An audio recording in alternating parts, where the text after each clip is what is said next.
You're on Studio 850. We're live at Pensacola City Hall.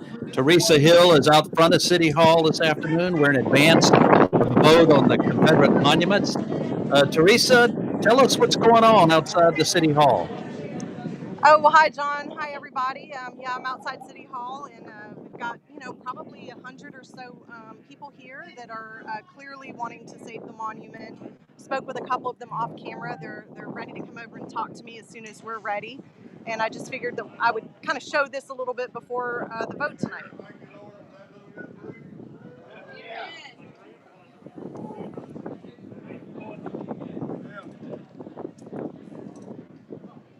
Can I talk to you on camera?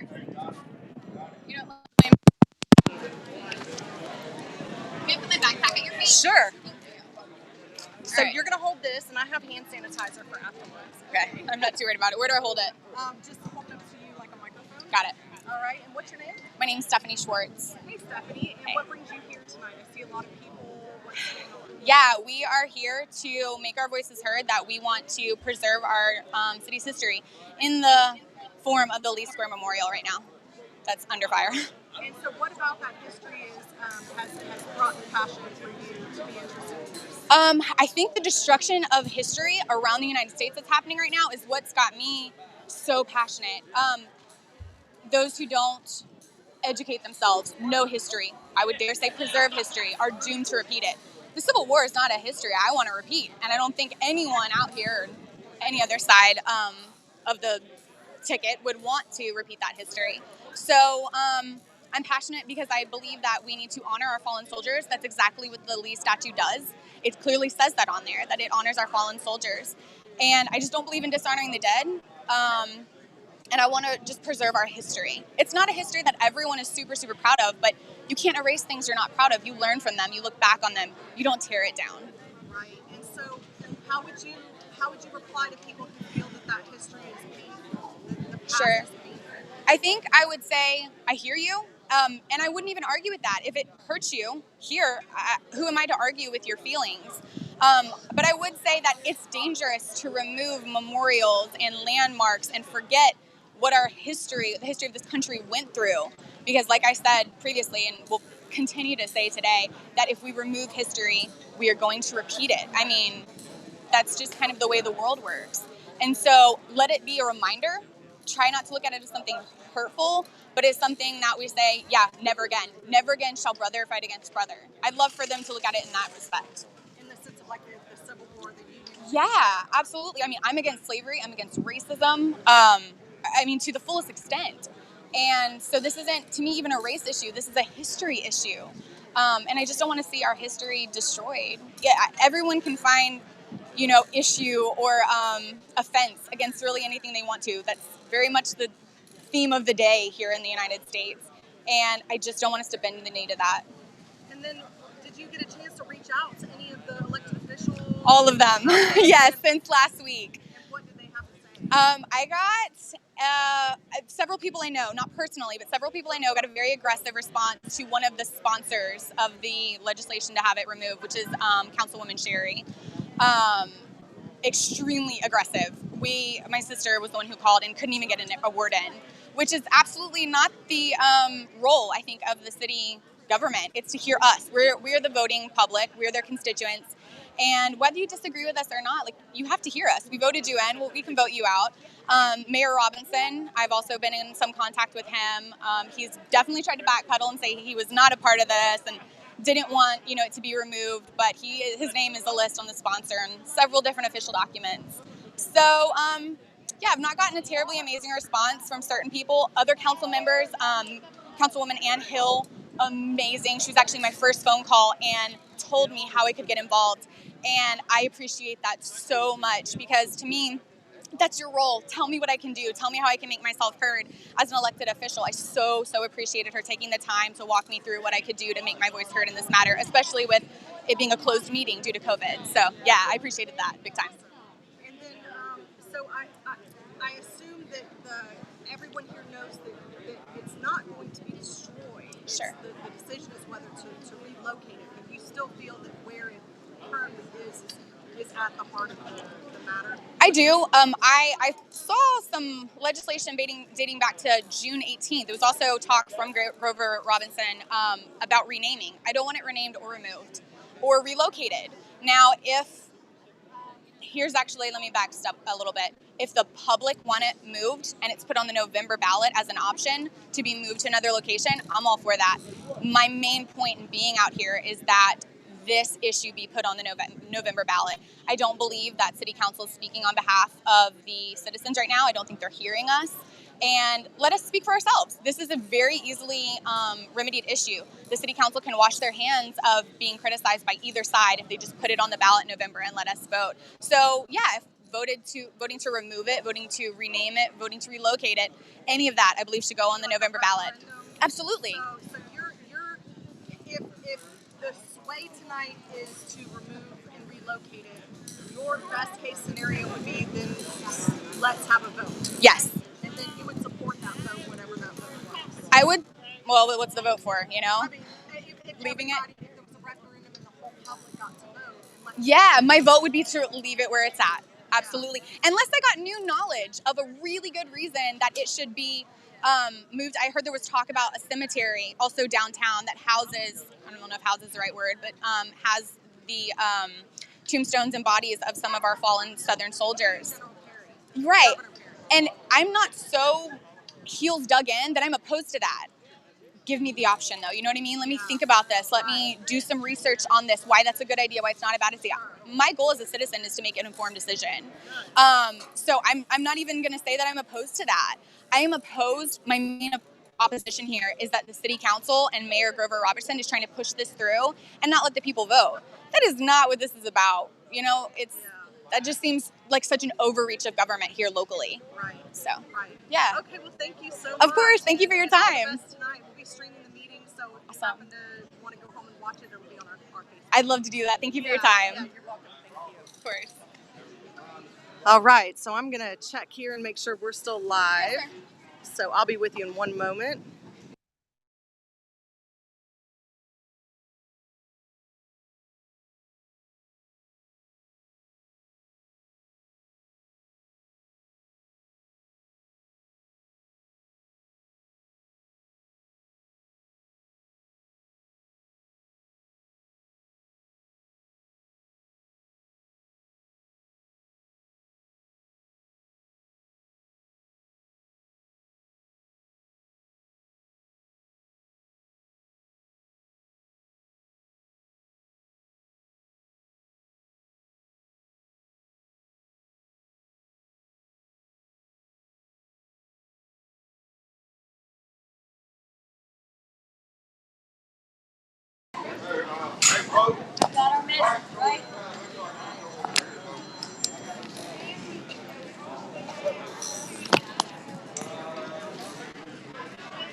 Would you like to come and interview with me? Would you like to interview with me? Sure. Okay. Sure. All right, so first I'm going to just kind of look over your sign here, and then I'm going to pass you the mic. All right, so it says, no matter your race or creed or color or your national origin, no matter your religion, history is history. All of our history is Americans. And then it says, we all bleed red. Our ancestors realized this. This is why things got better many years ago and why it continues to grow now. And that we chalk all that up to idiocracy. Idiocy, is that the word? Idiocy, ignorance, and disregard those who are like that. So you can sit here and read this sign that she's handwritten, and I'm going to pass the mic over and let you talk about your sign and where it comes from. Okay. What's your name? My name is Honey Glorioso. This is my husband, Michael Glorioso. And where do you live? We live here in Pensacola, yes. What brought you out? Just the love for our history and the love for our United States. That's what we're here for. That's what we're here for. We want to keep it. We want to keep it intact. Do you know what about the monument specifically kind of moves you? Well, it's a monument about our veterans that died in the Confederate War, and it doesn't matter which side won. It doesn't matter who fought where or for what. It's just commemorating those people that died in the war fighting. They still were Americans, putting their lives out there for what they believed in. So and it's part of our history. Anything that is our history is meant to stay. anything. Doesn't matter. And what would you say to people that feels that it's a painful remembrance? That It's not. of slavery? But it's not. Slavery is back then. It used to be these people, the war that happened, everything that happened, and everything that had those issues back then are all what made it better today because we learned from it. And now we can continue to learn from that. We can continue to learn from this history and continue to make things better. So why take it down? We don't care if it's that Veterans Monument or if it's Martin Luther King. They're all a part of our history. It doesn't matter your race, creed, color, religion. It doesn't matter. Your ethnicity doesn't matter. We need to preserve history for everybody, for our children, for our grandchildren, for our great-grandchildren, and let them learn from it. And every step down can make a better life for everybody, for all race, creed, color, and religion. It doesn't matter. Does it surprise you that, I mean, one of the first things I noticed walking up is this seems, mostly white, and then the Black Lives Matter is mostly black. Do you feel like this is a racial issue, or do you feel that this In some ways I do, but for us it's not. We would love the black people in this county and this city and everything, we would love them to join us. And if they want to protect their heritage, if they want to protect and they believe that this is our history and they want to come here, we would love for them to join us right here. I would hug their neck, I would shake their hands. It doesn't matter. It does not matter what or who you are. It does not matter at all to us. And have you gone over the 7 different proposals that the mayor has brought forward to City Council to review? We have looked at everything. We have looked at everything. What was But your favorite option of all of them? Vote on it. vote on it and leave the statue. I'm sorry. There was no favorite in what they want to do. If they want to move it, if they want to do, they should not even move it. If they do wind up moving it, do not destroy it. At least put it somewhere else. Well, we heard talk about it. We heard talk about it through different pages and different things. We heard talk about it. Well, as far as But on the city level, it's not. No, they didn't just talk about it. But they talked about moving it. I don't think we should move any of them. Why should we move? No. Why should we move anything that's there? Lee Park has been there for decades. Why should we move anything that's there? That park and that statue, Thank you.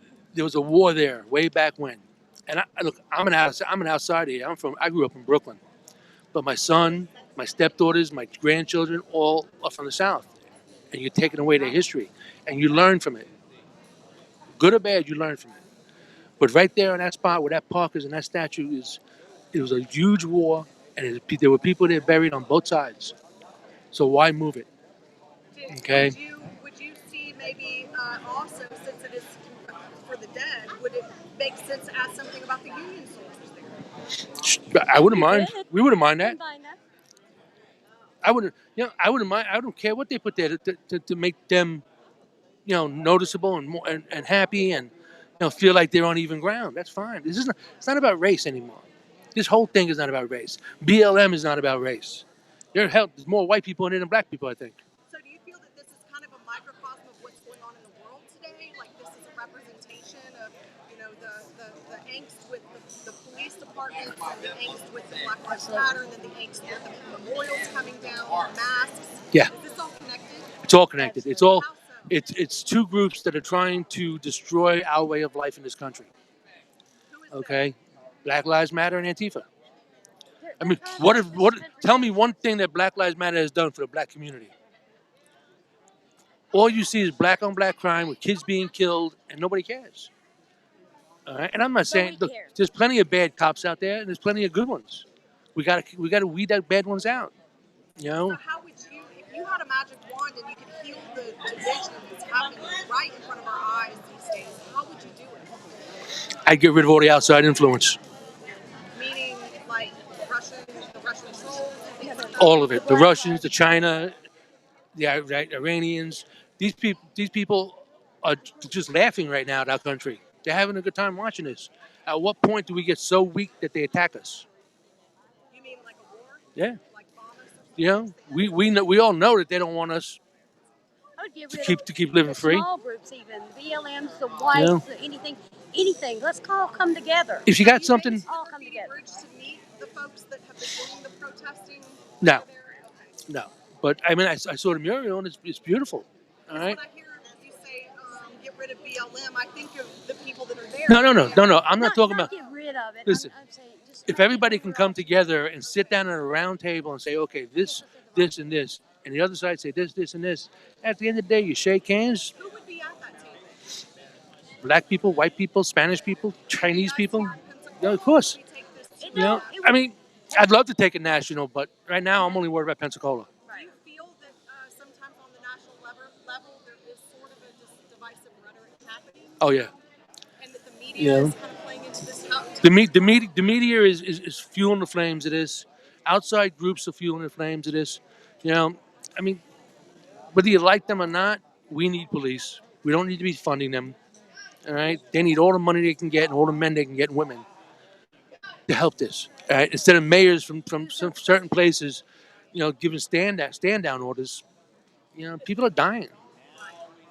People are dying of all color, of all ages.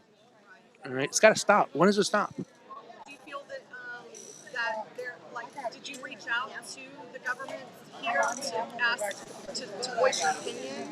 Yeah, everyone in our group has reached out. And did you get Okay. a hold of anyone? Well, I mean, the good. Tell us what your conversation was like. Hold on. What was it? Hold on. I had one of the council members call me back this morning, Mr. Wu, I think. He called me back this morning and gave me a number to call to generate to speak this afternoon. On a phone call, actually. I would rather speak inside, but it's on a phone call. And he said that there were several people on the council that did not want this to go, through. That wanted this to go through. Actually, I guess I should say that they want this statue moved, but that it was really up to the people, or it should be up to the people, and that's where we're at today with it. And I talked to him in length, and there were several things he said that I'm not going to repeat. Sure, that's fine. I'm not going to repeat. Yeah. He absolutely answered or called me back. I left the message yesterday. Called me back this morning.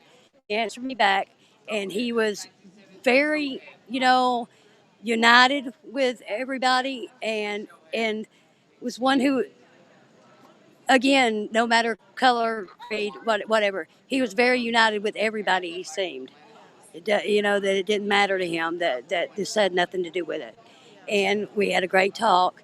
Said there's some things I won't repeat, but we had a great talk, probably for about 15, 20 minutes. And we called back in. We've been waiting for a phone call to speak to him.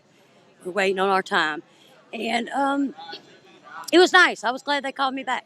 Yeah, that's wonderful. I was. Well, anything else you want to say? Like, if you could speak to the council people right now, what would you ask them to think about tonight?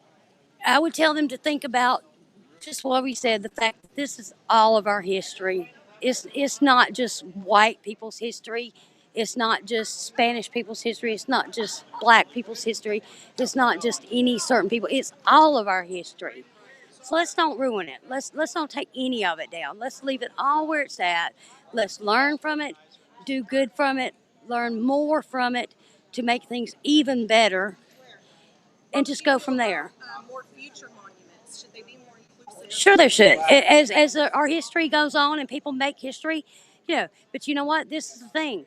It doesn't matter whether you're white, black, blue, or green. We all bleed red. You can make that history too, no matter who you are. You can make that history, and you can have your monuments up there. You can have your statues up there. Make that history, no matter who you are.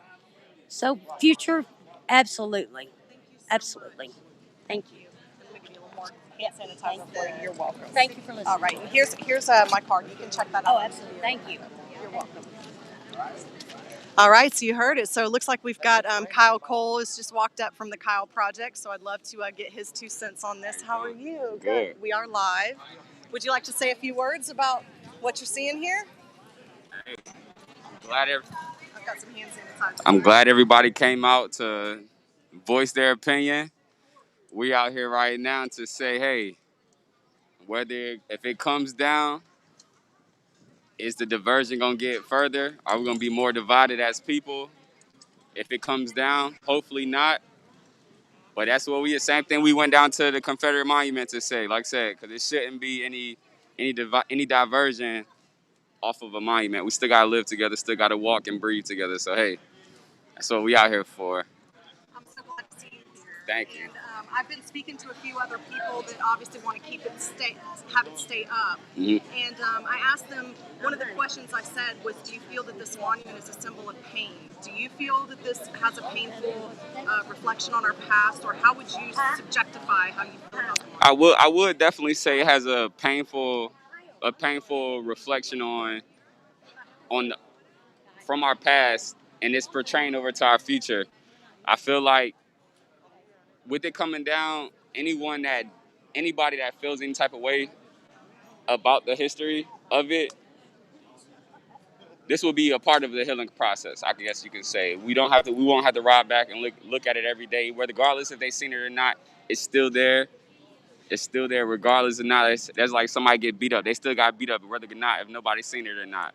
So hey, I think it's a great idea for it to come down. It doesn't have to be destroyed or anything like that. I feel like in a museum or whatever the case may be, perfect thing. I feel like they should auction it off for real. If they say they want to save the history of Pensacola, buy it. What's better than that, to have a piece of history in your own home? So hey, because if the Martin Luther King statue was up for debate, if I had the money, I would buy it and just put it in my house. If I wanted to see it every day and just invite people over, so it could come down.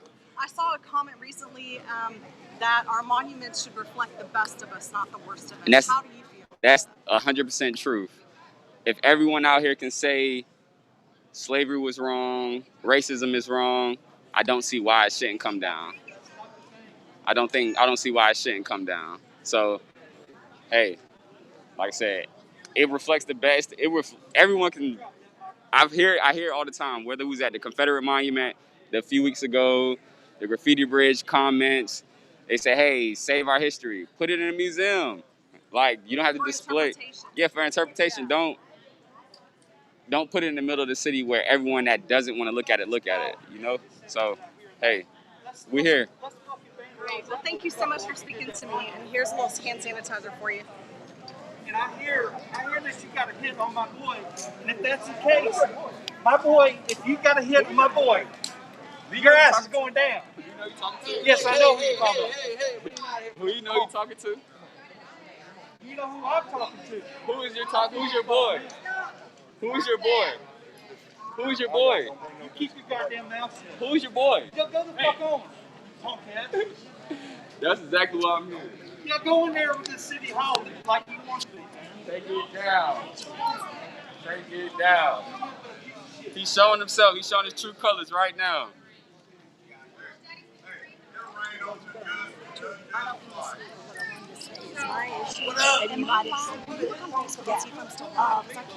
My issue is about the meeting itself. Okay, hold on. Go to studio. Oh, you go to a salon. We're number 2. I want to be number 1. Dang it. Well, there's been a lot of crap on the schedule today. Have you seen it?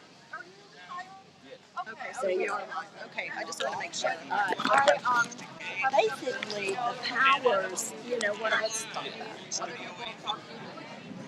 what I'm asking is basically is about the public input. Okay, can I get you on voice? Because I'm live right now to explain this.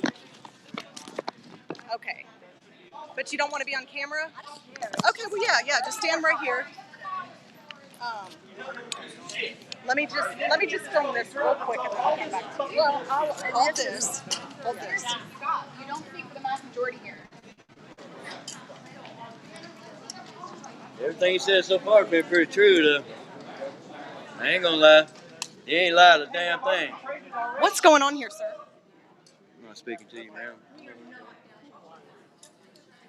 Instead of you being away from the goddamn flow of green, you being stop it. Speaking the truth, man. That doesn't matter, but we don't need You could have had We don't need 200 to. here. They didn't have the goddamn like that, not put like that. That's fucking bullshit. We're all the same. He's gonna make us leave. We ain't here for that. We're here for a phone call. You ain't working. You work against me. That's the problem. And I've heard this shit all day. And I'm tired of it. Don't let them silence you, man. Speak the truth, bud. We did it, Jacob. All weekend.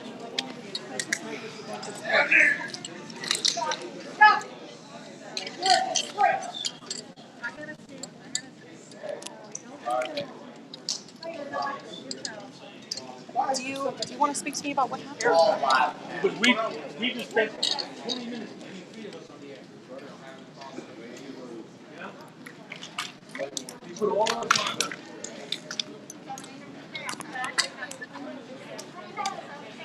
I'm ready to get it on.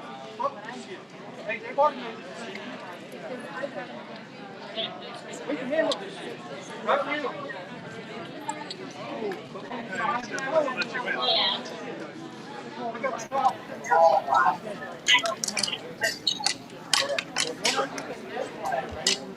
You're watching So as you the can see, there's just a little bit of a disagreement there. Seems like it's under control.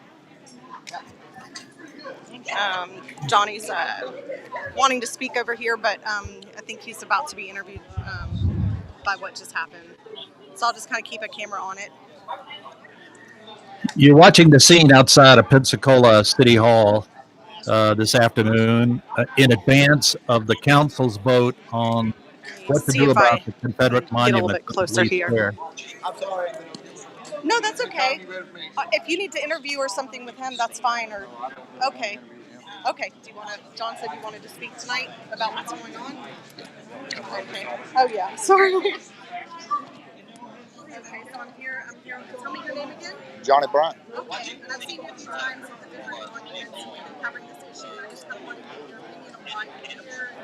What about the monument? What are you passionate about? We're trying to save the history of Pensacola. You know, we've been out here the 3rd, 4th, and 5th over the weekend. The 3rd, 4th, and 5th over the weekend. You know, because I know once them statues go, our museums are going to go.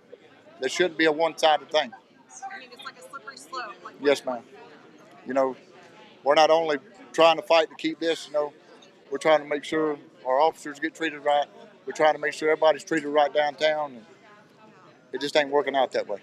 Is there a concern that that the division is also impacting our police officers from being able to do their jobs and to feel comfortable in the community? Yes, ma'am.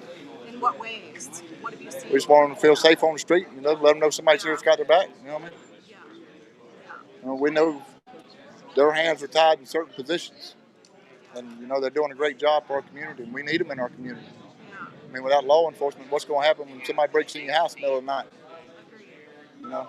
And then what about just happened just now? Did you see, why was there an altercation? Do you know anything about that? Or I do, but I don't want to really go into details about it. Okay, You know, there's been words said on both sides, and people think we're trying to hide this or we're trying to hide that. I'm not trying to hide nothing. yeah. Were you able to speak to anybody in the city government about your position? And I talked to them, and somehow or another, you know, I can't call that phone number no more. the phone number for the public? That or the mayor's cell phone number. My phone's been put on a call restriction. Oh wow. Did they tell you why? Nope. Were you able to speak to anyone? Yeah, I spoke to him. I think one day last week. The mayor. What did he say? And he just said, well, he really didn't say nothing. Okay. You know what I mean? I asked him on some certain details about something went on over the weekend, and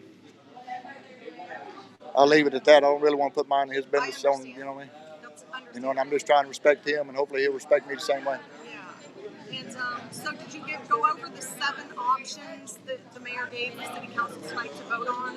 Ma'am, he really didn't. When I talked to him, there was one option that it needed to go, and that there's been money raised to move it, and I don't feel like it's been a fair vote. You know, we're out here fighting Corona-19. You know, you got all these people out here, and you're making all your taxpayers get out here in the middle of the road because we can't come into a public building that we pay taxes on to be heard. I don't think we're getting a fair thing anyways because everybody's scared to catch this flu and get sick. I feel like it should be postponed for everybody has the right to be heard. To actually go inside. Right. Actually go inside. Everybody has a chance to say what they want to say and let it is what it is at the end of the day. Right now, I don't believe the city of Pensacola is getting treated fairly. You know, we're not being heard. It's a one-way street because something is racist or something being said this way. How do we heal this division? If you had a magic wand, how would you heal what's going on in our world right now? How would I heal it? Yes. I'd start in this office. Yeah. What know, would you do? What would you do on day one? it'd be an equal playing field. You know, whether you're right, wrong, backwards, or whatever, you have a right to whatever. Yeah. You know, it shouldn't be a one-sided street because somebody said, "Hey, this is racist." It's been there 130 years. Yeah. What about 129 years ago? It wasn't racist then. Yeah. You know, Yeah. what you gonna do with all our history? Moving these statues, moving that museum, ain't gonna change nothing that's going on in the world right now. You're just moving objects. How are you gonna fix what's going on? Well, I noticed the last place where I was filming, we ran into each other, and it seemed like both groups were really on the same page with things. Has that changed? It ain't changed on my side. Yeah. I don't know if it's changed on his side, Yeah. and if it has, it has. Yeah.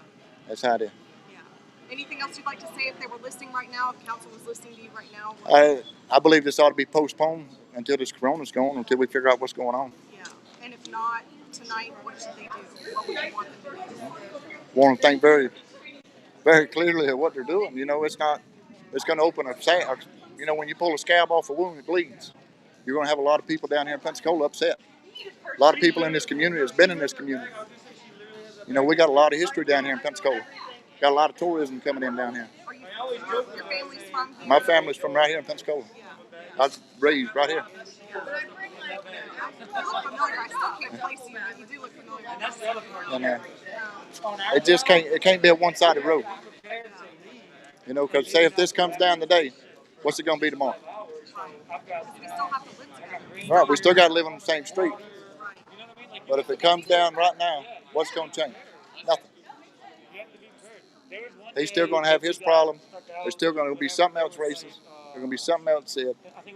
They're going to be offended by something else. And it ain't right. It ain't fair. It ain't right. My kids live here.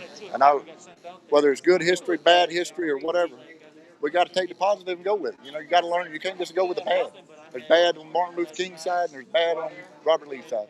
You know, and that ain't even Robert Lee of it. That statue down there represents the dead folks in that cemetery. I mean, if we're going to start doing that, then why are we even buying headstones still? If we're going to disrespect the dead people. I can see the passion. It's coming out. It's getting me. You know, I've been underneath this for 3 weeks now, and I fought a downhill or uphill fight the whole way. What's next? What if the outcome is not what you're looking for? I mean, we already see what's next. The museum's under fire now. You know, we can't get past one negative thing to get to a positive thing, and he's tearing our community apart. You know, it's tearing everybody down here in Pensacola because they don't know what's coming. I mean, you see the TV, you see how it's playing out. You know, we're down here trying to protect what we can protect. I mean, we got a lot of elderly people here in Pensacola. A lot. They come right here in downtown Pensacola. I mean, you got judges, you got everybody that deserves the right to go get in their car in the afternoon and go home.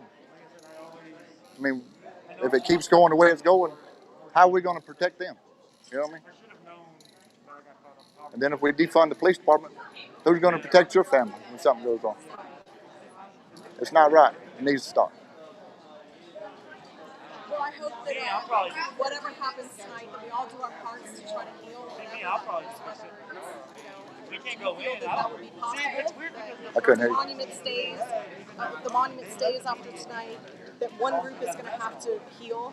If the monument goes, another group is going to have to heal. You know, I've talked to a lot of people over the last 2 weeks when we've been out there. You know, and I'm afraid if that thing goes down, you know, I've talked to a lot of people that's biting their tongue right now, holding back. And I've talked to a lot of people that says, hey, it's just a statue.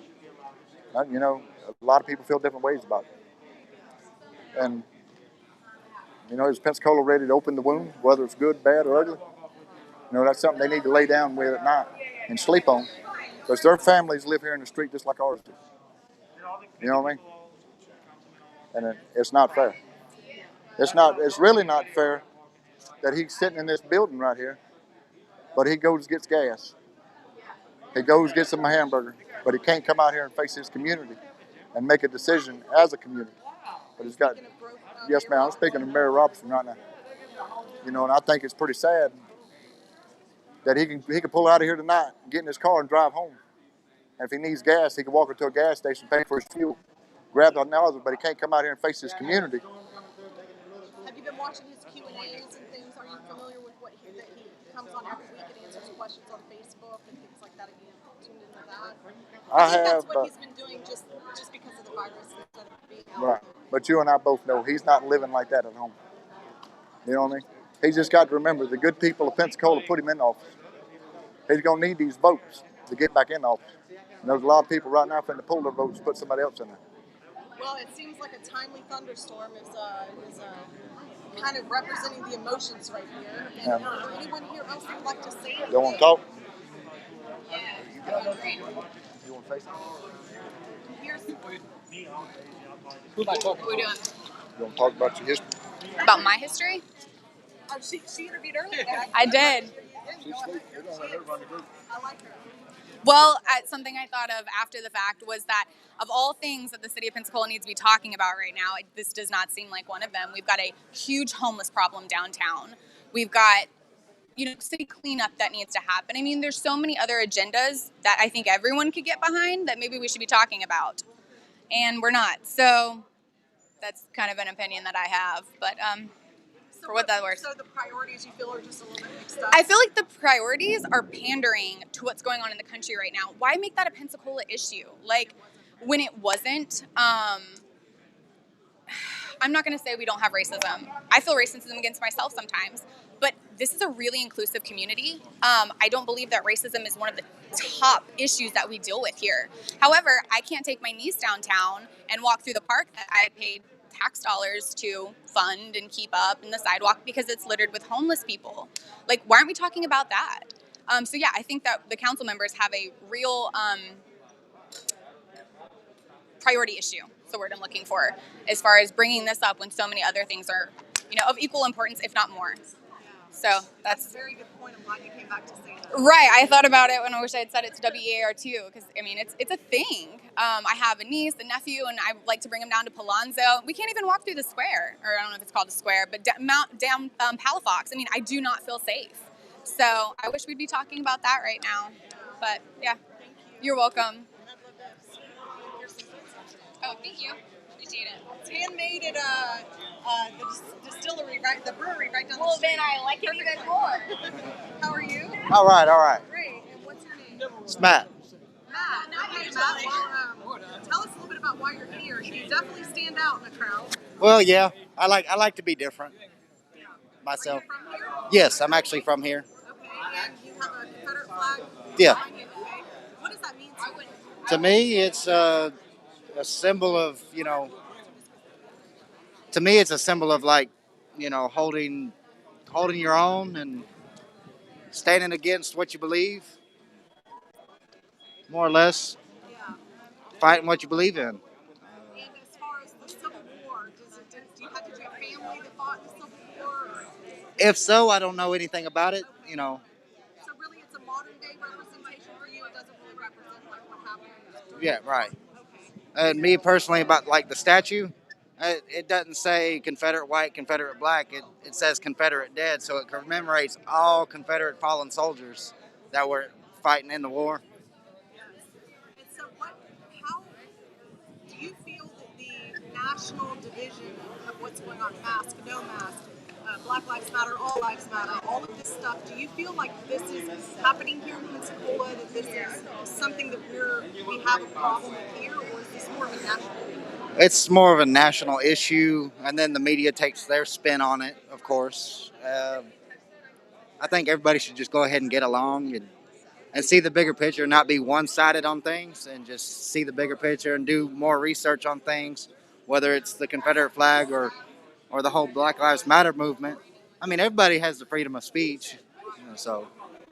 And so when people say that the statue represents slavery and represents pain for them, does that ring true to you?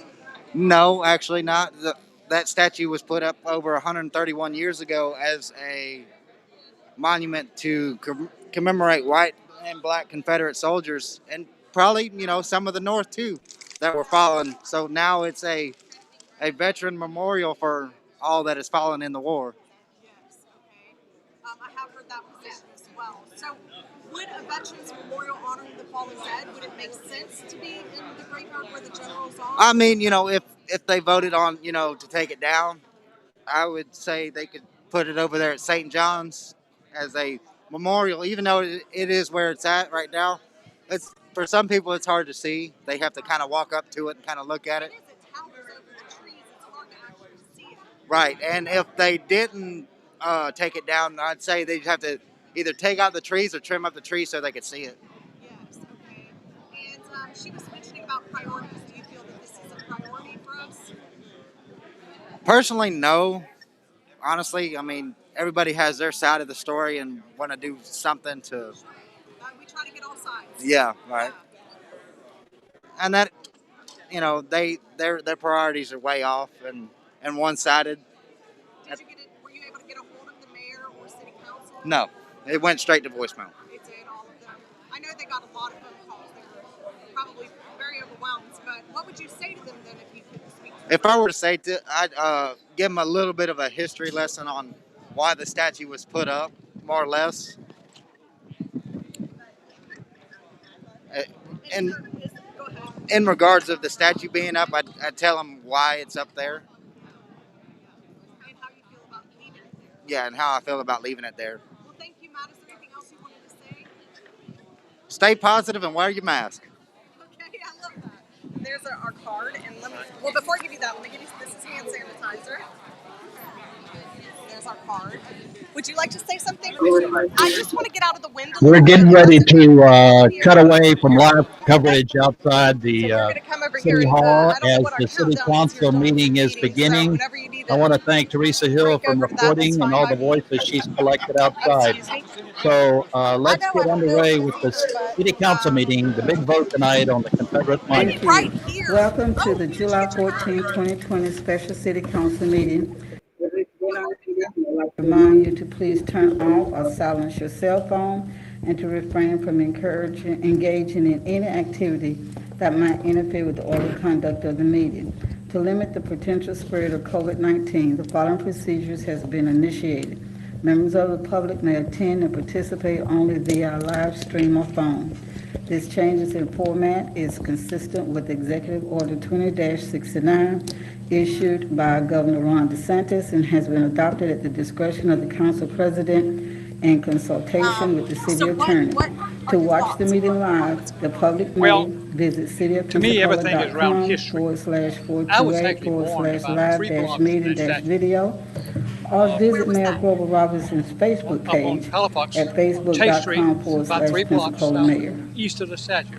To provide input, citizens may submit an online form. It began at 12 p.m. on the day of the council. For this special meeting, it ended at 5:15 p.m. Staff will call the person at the appropriate time so that the citizen can directly address the council using a telephone held to the premise that is somehow offensive to some people. Now, you could be offensive. There could be a lot of things that people took offense to. I might think that General Custer killed a lot of Indians, so he wasn't a pretty good guy. But the statue of him, I think if there's a statue of him, it ought to be there. It's the state. And do you remember, because you've been here for a while, do you remember any kind of gatherings there? I know there were picnics there. There were, we've seen in the newspaper there were different kinds of organizations that would gather at the statue. Did you ever go to any of those? Or? I don't. If I understood your question correctly, I don't understand any issue with regard to the statue. I understand by reading, not because I could remember in 1939, but there was a attempted protest in 1939. It went away. It wasn't very successful. If you want to protest. Yeah, of the statue. Of the statue. And I understand that now. In 1939, well, I was 8 years old in 1939. Right. But in any event, other than this recent issue, I've never heard or seen anything that was offensive. Right. I frankly believe that the issue is perhaps prompted by people who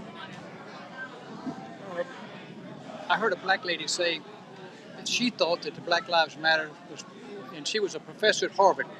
She said that she thought that her opinion was it was controlled by the Marxists. fine. Okay. Now, I'm not. I have heard people say that. So what would be your ideal resolution tonight? Well, a resolution means that something's got to be settled. Something needs to be Public settled. comment Well, is of getting course, I'd ready like to it to stay start where it's at. now at the But I don't city think that's going to council happen. meeting. I don't know what's going to happen. We're going to but cut What's away your second choice? from the interviews What's your outside second City choice? Hall now and join the Well, Pensacola City apparently, Council it in can't be in the progress city of as they Pensacola. take public It'd be comment. another uprising, just like it is now.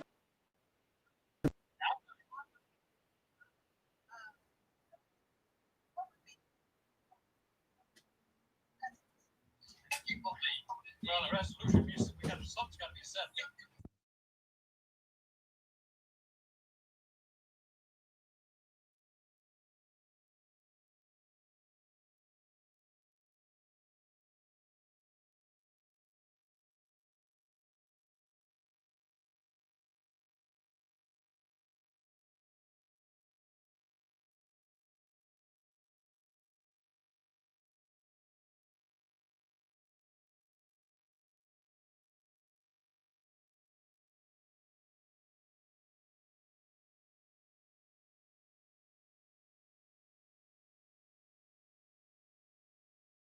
A co-sponsor of this. After staff has introduced it, I will give you an opportunity to speak if you wish, or we could move into our speakers. I would move into our speakers after before the vote. Okay, all right, thank you. I will address after the speakers. Okay, yes, ma'am, thank you. Mr. Wilkins, Mr. Mayor. Yes, ma'am. Madam President, members of council, we all understand this is a very difficult question for our community. And I just wanted to, if I could start off with just a personal note here. That was, when I first moved to Pensacola, I was 12 years old. That was one of my favorite places. I would ride my bicycle and sit in Lee Square. As a 12-year-old, I don't know, that may sound odd, but it was just my favorite place. It was very representative of Pensacola. I also had a grandfather who was shot during the Civil War. But most of all, I think it needs to represent the entire community, and the question was with regards to equitable context. So, the monument as a historic resource. So I'd just like to say that we've researched that, and the monument is a qualifying historic resource. The question, though, really is, it's not a relic of the Civil War. It's a relic of Jim Crow. It's a monument to the Civil War, but it's a relic of Jim Crow white supremacy. In the actions from the mayor, it was requested that, well, first let me go back to, is it a historic resource? Yes, it is. There are criteria, there's 4 criteria that establish what is a historic resource and what is not. And it did meet all 4 of those criteria as a historic resource. But again, its historic relevance is a relic of a different time, not the Civil War. The questions that we were asked to provide was, is the square in its current format equitable and representative of all citizens of our community? Can the square be altered and made equitable to all parties of our community? If yes, how much would it cost to do so? And then can staff recommend ways the square can be made equitable? So I responded to all of those, but in developing our recommendation, and it's supported by the National Trust for Historic Preservation, whose statement is, the National Trust supports removal from all public spaces when they continue to serve the purposes for which they were built, to glorify, promote, and reinforce white supremacy, overtly or implicitly. And that was the finding of the historical context of this monument. So it's consistent with removal from the National Historic Trust. So that was our recommendations, that no, it's not representative or equitable to our community as a whole, and we do recommend removal of the entire monument. Okay, thank you. Mayor Robinson, do you want to speak now, or do you want to wait till? I would like to speak after we've heard everybody. Okay, all right, thank you. Mr. Crayer? Ma'am, can we just double check to make sure Councilwoman Myers doesn't have anything? She has her hand up. Oh, she does, yes. Councilwoman, Ms. Myers? Yes. Did you want to speak now, or do you want to wait till after the speakers? I'll wait until after the speakers speak. Yes, ma'am, thank you.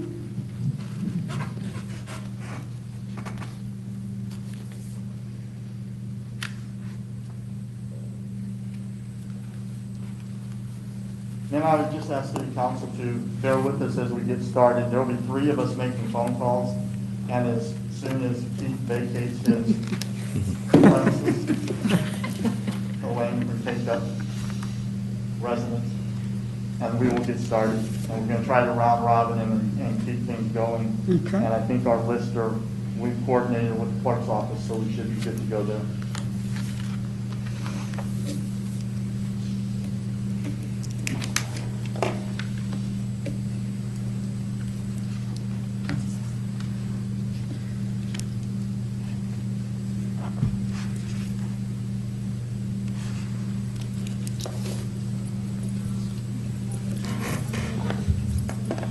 Hello? Okay, I just got a voicemail on my first one. You want the number 2? Please state your name and address for the record. You'll have 2 minutes and the floor is yours. My name is Janelle Conway. My address is 29 Caswell Circle, Mariester, Florida. My comments are as follows. When a person or an institution has done something wrong, has done something hurtful or even illegal, it's important to admit the wrong, assure restitution, and seek forgiveness. The Confederate States were forgiven the rebellion against the United States government because we as a country needed to reconcile and heal. However, in no part of this process is it necessary, mature, or helpful to glorify symbols of the wrongdoing. The South, the former Confederate States, were forgiven for being traitors against the United States. However, the forgiveness and the glorification are incredibly distinct ideas. Confederate monuments and naming places after Confederate soldiers and officers is glorifying the Confederacy that sought to divide our country. Beyond quibbles of wording as to what was and was not explicitly spelled out in the Articles of Confederation regarding slavery, the South is known historically for slave ownership and for an economy that relied on the slave labor of our fellow beings. It's incumbent upon us to remember the events and actors of our Civil War in history books, and to only erect monuments and name places after individuals and institutions that do not represent division and injustice. Furthermore, we must recognize our biases and the racist influences that wrote our history books and were prevalent and permeated every event that we did and did not learn about in our schools, in our upbringings. We must not allow our history to be written by bigots and racists, like the United Daughters of the Confederacy and Mildred Lewis Rutherford, whose widely used textbook guide instructed schools and libraries across the former Confederacy to, among other things, reject any book that speaks of the slaveholder of the South as cruel and unjust to his slaves. I've been racist, and I am still racist in some ways, but I don't deal with my racism and my bias by ignoring it and standing up for the racist status quo that raised me with my biases. I deal with my racism by admitting it, confronting it, and seeking to take every step and measure I can to unlearn my prejudices, to acknowledge my privileges, to become as anti-racist as possible, and to take action to make this world a more just place. A more just world is one in which we remove monuments and place names glorifying the divisive Confederate States and the soldiers that fought to uphold that division. Thank you very much. Thank you. Are you ready to address City Council?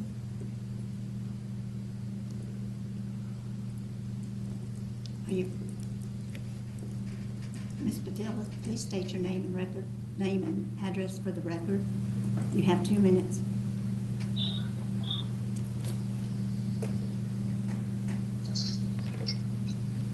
As anti-racist as possible.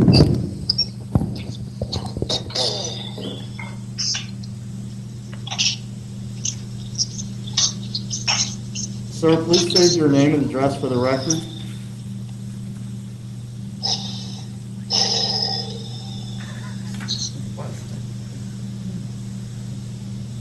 Let's move on.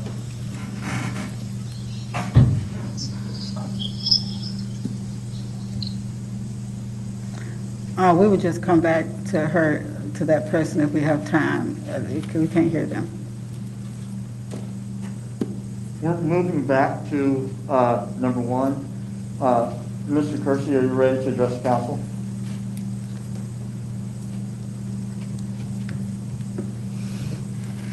Mr. Kersey.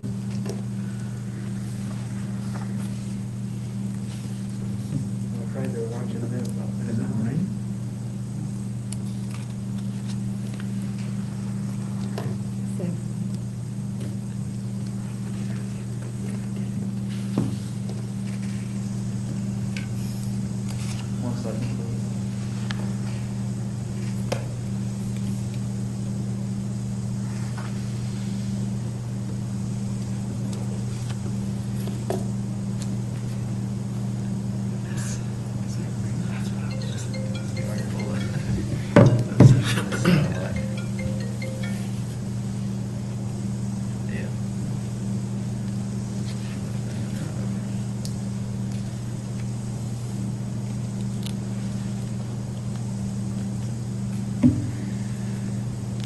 All right, Robin, I'm going down to Ms. Cowell.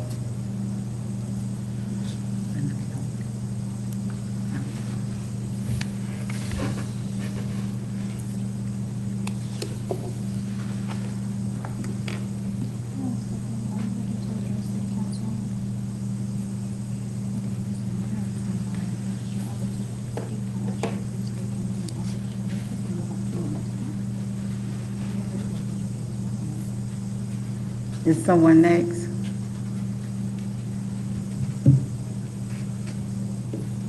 Yeah, we're trying, we're having phone issues currently. Donna, I think Marquita has someone. Don, Mr. Craig, I think Marquita has someone on. When you have one. Go ahead. I'll come back to mine. Ma'am, please state your name and address for the record. You'll have 2 minutes and the floor is yours. Thank you. My name is Stephanie Schwartz. My address is 411 Bexlake Road, Cantonment, Florida. Hi, thank you for taking my call today. I am calling in request that we preserve our history of Pensacola. To me and to many others that I've spoken to, this is not a race issue. This is simply a history issue. To destroy our history puts us in danger of repeating it. And absolutely no one that I know, and I can't imagine anyone, wanting to repeat the Civil War or anything like it. To me, this is just a race bait. And it's not even an issue in Pensacola like it should be. In my opinion, City Council's attention should be to our massive homeless problem that we have downtown, or one of the many other issues that are really a struggle to Pensacola right now. This proposal came at a very volatile time in our nation's history, and I don't think that it is actually a proper representation of how the majority of the citizens of Pensacola feel. I want our history preserved. This is not a racist monument. This is a monument that honors our dead fallen soldiers. I don't want it renamed or removed or relocated for that matter. And my main point is that I ask that you put this on the ballot in November, that we be able to vote on it. You not make this decision for us. You were elected by us to represent us. The best way to represent us right now is to put it on the ballot in November so that we can vote on it and make our voices heard. Thank you so much for your time. I greatly appreciate it. Thank you. You're welcome. Hi. Please state your name and number for the record.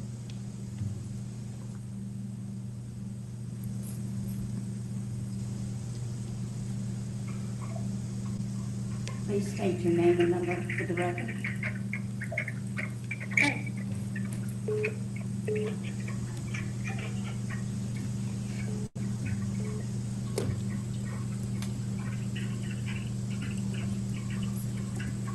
Hi, please state your name and number for the record. You have 2 minutes to speak and address council. Hi, my name is Christine York at 20 Hillbrook Way. Desmond Tutu said, if you are neutral in situations of injustice, you have chosen the side of the oppressor. What this means is that you are either racist or you are anti-racist. There is no middle ground. A statue can't be racist in some situations, but not in others. It is racist all the time. Something is either racist or it stands for equality among all people. The Confederate statue in Lee Square is racist. White supremacy is alive and well in Pensacola.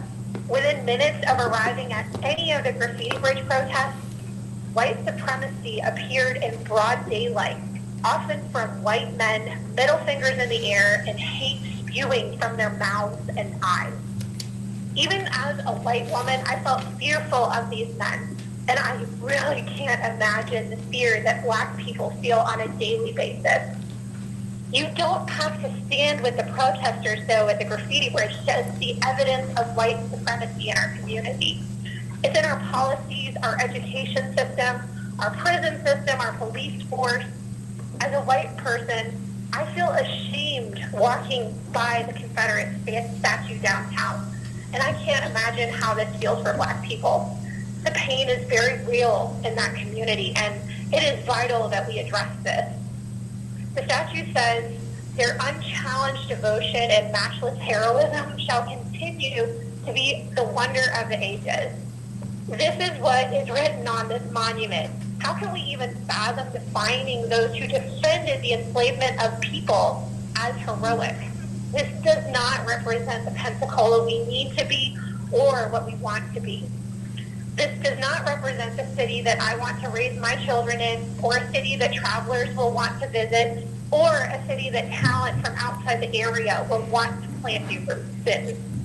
If we want to create a more equitable future, we must eradicate all symbols of white supremacy. Your 2 minutes are over, ma'am. Thank you.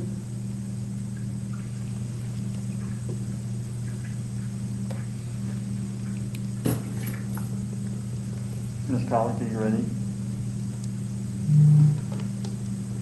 All right, ma'am, please state your name and address for the record. You'll have 2 minutes. My name is Linda Colick, 161 Euclid Street, Pensacola, 32503, District 2. I want to thank the mayor and each city council member for your service. It's never an easy job to serve, but I understand it's even harder when such an emotionally charged topic is on the agenda. I know you've been receiving a lot of feedback from both positions, and it can't be easy, but you're the leaders who must make this decision. Thank you for your leadership. Please know that you are appreciated. In the opening of this meeting, we all recited the Pledge of Allegiance to the United States of America, emphasis on united. We will be united when we're free. We will be free when we're all free and treated equally. Liberty and justice for all. The time is now, and uniting our beautiful city is the right thing to do today. So thank you for voting yes to remove the divisive and painful Confederate monument to a more appropriate location, and setting the example that our city is on the path to healing and unifying as Pensacolans, Floridians, and United States citizens. Thank you for voting yes to change the name of Lee Square back to the original and historically significant Florida Square. And while you're at it, please do something with the 13 Confederate states honored on the steps due east of Lee Square. I hope you all sleep well tonight, knowing that you've led our city in the right direction, and that together we're setting a peaceful example to the rest of the country of how to change when it's time to change, heal, and move forward together. I can see happier and more united participation thanks to your decision. The time is now. Thank you for listening. God bless you all. Thank you, ma'am. Thank you. Please state your name and address for the record. You'll have 2 minutes to speak. The floor is yours. My name is Fred Gassman. I live at 653 Timber Ridge Road, Pensacola.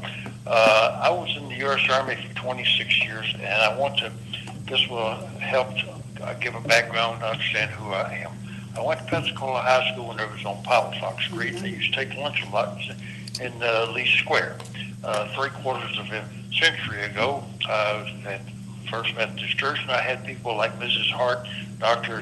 and Mrs. DeLaRue, and Mr. and Mrs. Grover Robertson Sr. as my teachers there. I was born in the tan yard at 411 West Government Street. My mother comes from Pennsylvania.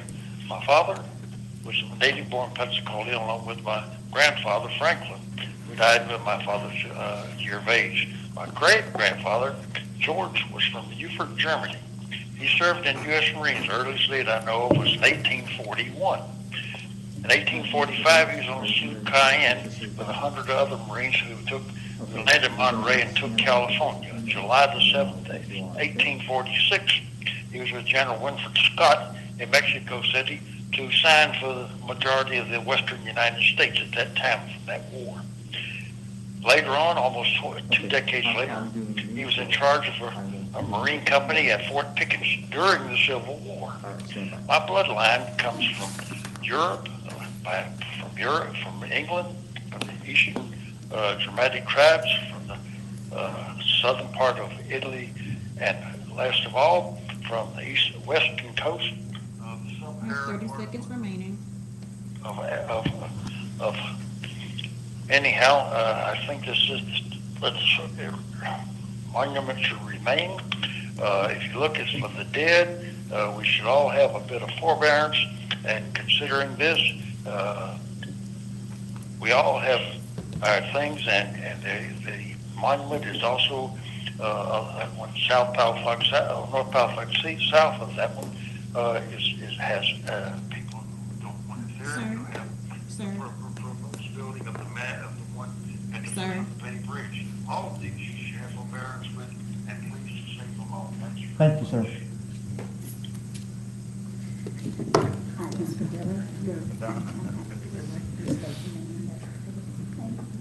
Number for the record.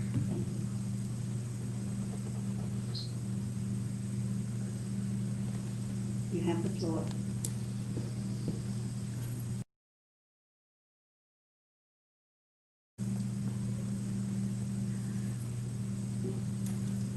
Hello? Hi, you now have the floor, Mr. Dillon. Okay, thank you. Ladies and gentlemen, my name is Benita Padilla, and I live at 8068 North Point Boulevard. I thank you for taking my call today. I urge you to pause and reconsider the recommendation of the removal of the Confederate Monument. I understand that the current environment is heated and politically charged. However, we must step back and look at this from a historical perspective and in the light of preservation of history and artifacts. Let's not just follow suit to what other communities are doing just to fit in or be a follower. Pensacola is unique. The history here is unique, and so are the people. Pensacola's history runs deeper than any other nation and any other city in this nation. The monument represents different things to different people, and the diversity of those peoples is what makes this community unique. As a lifelong citizen of this community, I see that monument as one of the few historical artifacts that remains unchanged. I see that statue as a memorial to those who died for a cause they believed in, like so many other Americans have died for causes they believed in on both domestic and international soil, regardless of the cause. The Civil War is not the only war and blood spilled in this town.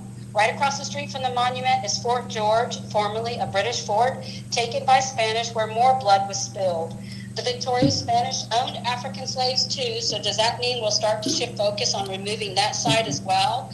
Do we now halt construction and fundraisers for the Bernardo de Galvez monument since the Spanish were slave owners? Where do we go next? Do we tear down Fort Pickens, Fort Barrancas, Fort McRae? They were all Confederate war sites. Where do we stop? There'll always be people that are offended by something. We could go on and keep removing things until our history is completely wiped out. We all know slavery was wrong, and that statue does not glorify slavery to this or any generations before. It represents a part of the history that this town experienced. If anything, that monument should remind us of a time in this nation where division was so great, it caused a war that ended the lives of 620,000 soldiers, the greatest loss of soldiers this nation has ever experienced. I have one sentence. May I finish? One sentence. Okay. This monument reminds us and future generations that united we stand or divided we fall. Thank you. Thank you. Mr. Bates, please state your name and address for the record. You'll have 2 minutes, and the floor is yours. I'm Mike Bates at 1700 Scenic Highway, Pensacola. The question before the council today is not whether to endorse the Confederacy or what it's fought for. The question is whether or not to destroy a monument that has been a part of Pensacola's history for 129 years. The man atop the pillar at Lee Square shows an unarmed Confederate soldier in thoughtful introspection after the South's surrender. It doesn't glorify the Civil War or slavery or racism. It is simply history. It was a terrible part of our history, but it's still our history. Trying to destroy our history by removing monuments will not make it go away. The remains of 482 Confederate soldiers are buried at Arlington National Cemetery. Should we dig them up? By the way, those Confederates were not buried in Arlington during the Civil War. They were buried there in 1901. There's a Confederate memorial on those hallowed grounds as well. Should we allow Antifa and the Black Lives Matter protesters to knock it down? Or should elected officials vote to do the dirty work for them? That memorial, by the way, was erected in 1914, making it 23 years newer than Pensacola's monument in question today. But it's not just those 482 graves and monument. The land that comprises Arlington National Cemetery was once owned by Robert E. Lee. So should we destroy it? Should we shut it down? Of course not. And neither should we be removing Confederate memorials and monuments in Pensacola. I would oppose erecting any new monuments to the Confederacy, and I believe you would too. But that is not the question before the council today. The question is whether or not you will destroy the history we already have. Please don't. Please make the decision to keep our city's history intact, blemishes and all. Thank you, Mr. Bates. Please make it a unanimous vote. Thank you. Thank you, sir.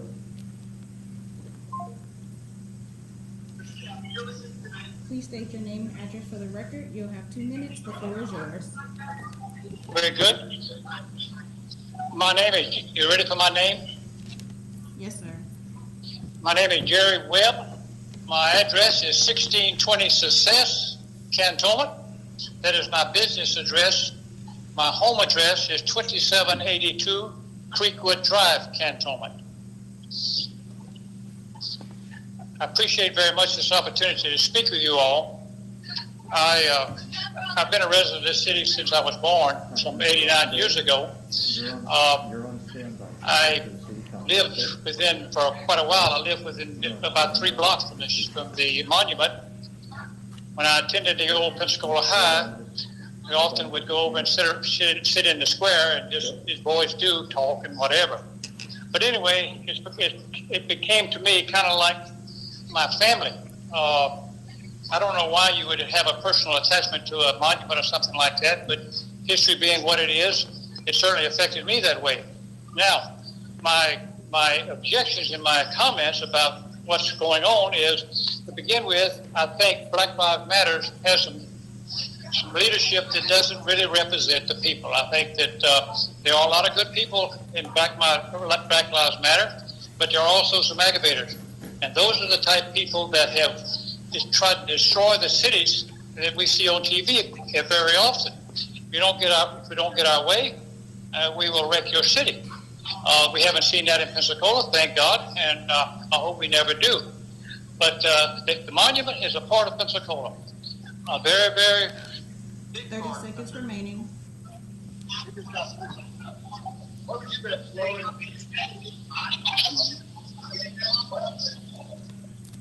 Sir? Yes, ma'am.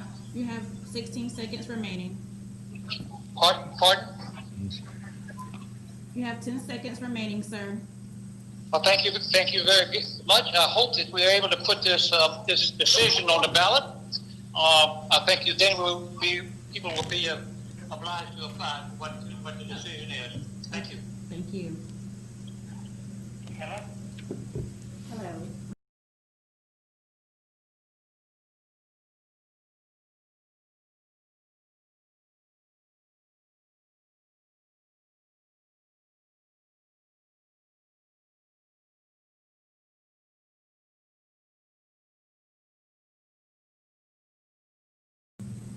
You have the floor, sir. What's that? You have the floor. You have the floor, sir. Oh, thank you. I'm quarter-wise. I'm probably older than any of you there. And I've been in and around Pensacola for a good many years, probably longer than any of you. And we have a great history of Pensacola. And the ones that live here should appreciate all the good history and the long history of Pensacola. And not let these Marxists and all take over our country and take our statues down and monuments down and buildings down. And the last I heard, the Black Lives Matter said that the only thing that they would go by would be by the Marxist rules. Well, I hope none of you in politics are going for that and don't join them. But we just want to protect our country at all costs. And if it takes it, they said that they would, the last they would do would break 30 seconds, sir. Ma'am? You have 30 seconds, sir. Okay, thank you. And if they start taking up, linking it to the churches, we are the silent majority. And we will take them out and hope that none of you politicians get in between us, because our guns are loaded. But I appreciate y'all letting me talk. Thank you. Thank you. Just for council's edification, Mr. Wise is 90 years old. Mr. Rottenberry, please state your name. Yes. Please state your name and address for the record. You'll have 2 minutes, and the floor is yours.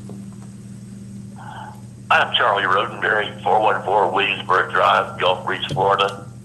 And first of all, you guys speak for all of Pensacola, even though this is just a close-knit city with a few people represented. You speak for everybody in the Pensacola and all surrounding areas. We are one of the oldest settlements in Florida, and to start to erase our history, where does this stop?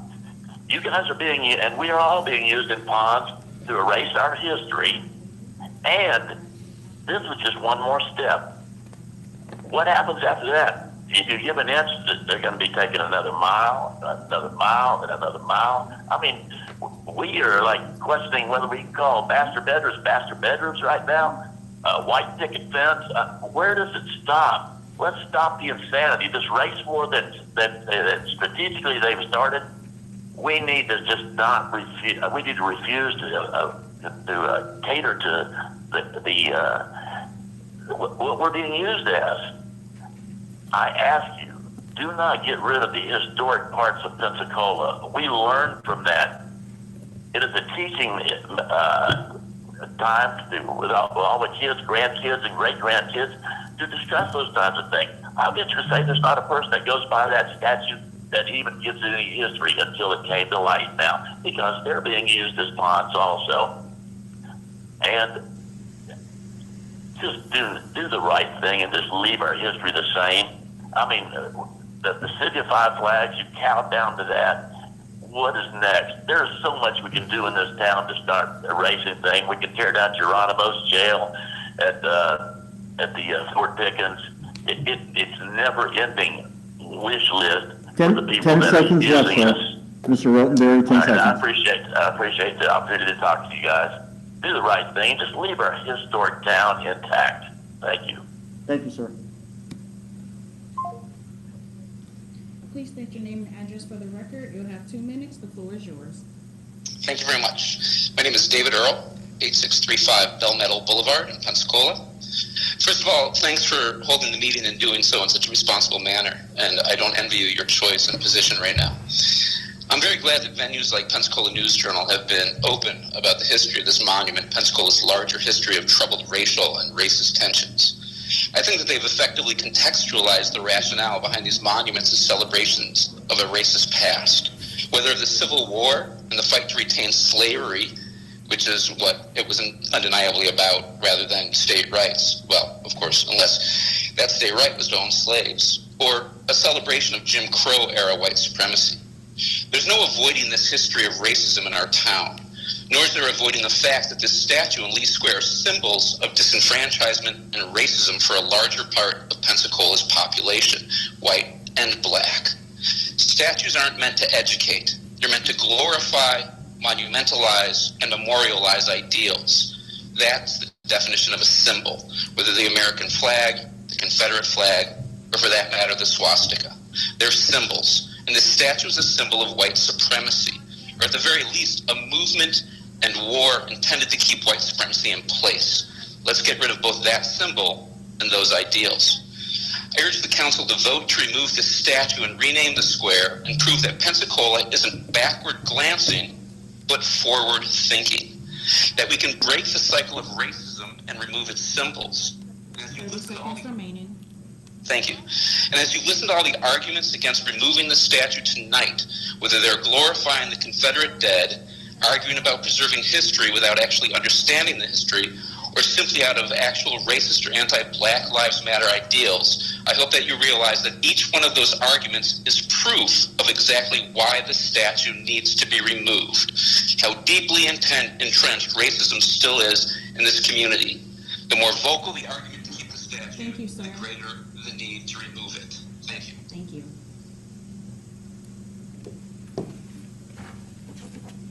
Mr. Tyrone, please state your name and address for the record. You have 2 minutes. The floor is yours. Yes, my name is Joshua Tyrone. I live at 1315 Wisteria Avenue, Pensacola, Florida. And I'm in favor of keeping the monument and all historic monuments in Pensacola. That monument is dedicated to the Confederate dead common man. It's not dedicated to Lee, his general, but to the men that fought, that were drafted mostly, and they're marching home. That's why it's facing south. And a lot of people also don't realize there was more free black men that voluntarily fought for the South than for the North, and that the Confederate Army was the most diverse army at the time and considered black men in their army far before the North did. And that this statue is nothing racist, and if anything, they should put up monuments for other people involved in civil rights, but not bring this down. This is a historic city. It's one of the oldest cities in America. It's a military town, and I've lived here on and off since 2001, and I love the way the city feels having all of our monuments. And I lived in New Orleans for a short time, and after they took the monuments down over there, the whole energy changed of the city. The history there, it's just not the same. And if you move this, we will remove the mayor. We will eventually remove the mayor, the members of the city council. They're even putting this to a vote. 30 seconds, sir. You should let the people vote on this alone. This should not be a city council vote. This should not be a decision by the mayor. You should let every single citizen in Pensacola vote on this. And that's about all I have to say, but I love the city, and I love every member of the city that's good-hearted, regardless of color or background. Thank you for your comments. Ma'am, please state your name and address for the record. You'll have 2 minutes, and the floor is yours. Thank you. Lisa Murtaugh, and I live in Navarre, Florida. And do you need the full address, sir? Yes, please, if you don't mind. Okay. Yeah, 2007 Casa de Oro Street, Navarre, Florida. And thank you for allowing me to share and give my opinion. I'm asking the chair that the vote would be delayed until we're out of a citywide code yellow for COVID. And the monument has stood there for 130 years, so a few months I don't think would, matter that much. And I'm also asking that the Confederate monument be allowed to stay because, history is there to better our future and we learn from it. And American history is so valuable and important, we cannot let like a liberal agenda erase American history. And that's all I wanted to share. Thank you. Thank you, ma'am. Please state your name and address for the record. You'll have 2 minutes. The floor is yours. Thank you very much. My name is Randy Thompson. I live at 315 West Blunt Street in Pensacola, Florida. I am an attorney, a husband, a father, a property owner, and a part owner of a business here in Pensacola. I have spoken to most of you by phone, and all of you know my desire to have this monument removed and to have the square returned to its original name. Because of my position, I have been called a Marxist. I've been called a leftist radical. I've been called a Black Lives Member person. I have told each of you when I spoke to you that I don't want your job, and I'm glad you do want your job. It is difficult for you to have to endure the backlash of all of this hatred that is spewed out. But just to quote the Vice President of the Confederacy, the Confederacy's cornerstone rests upon the great truth that the Negro is not equal to the white man, that slavery, 30 seconds remaining. subordination to the superior race is his natural and normal condition.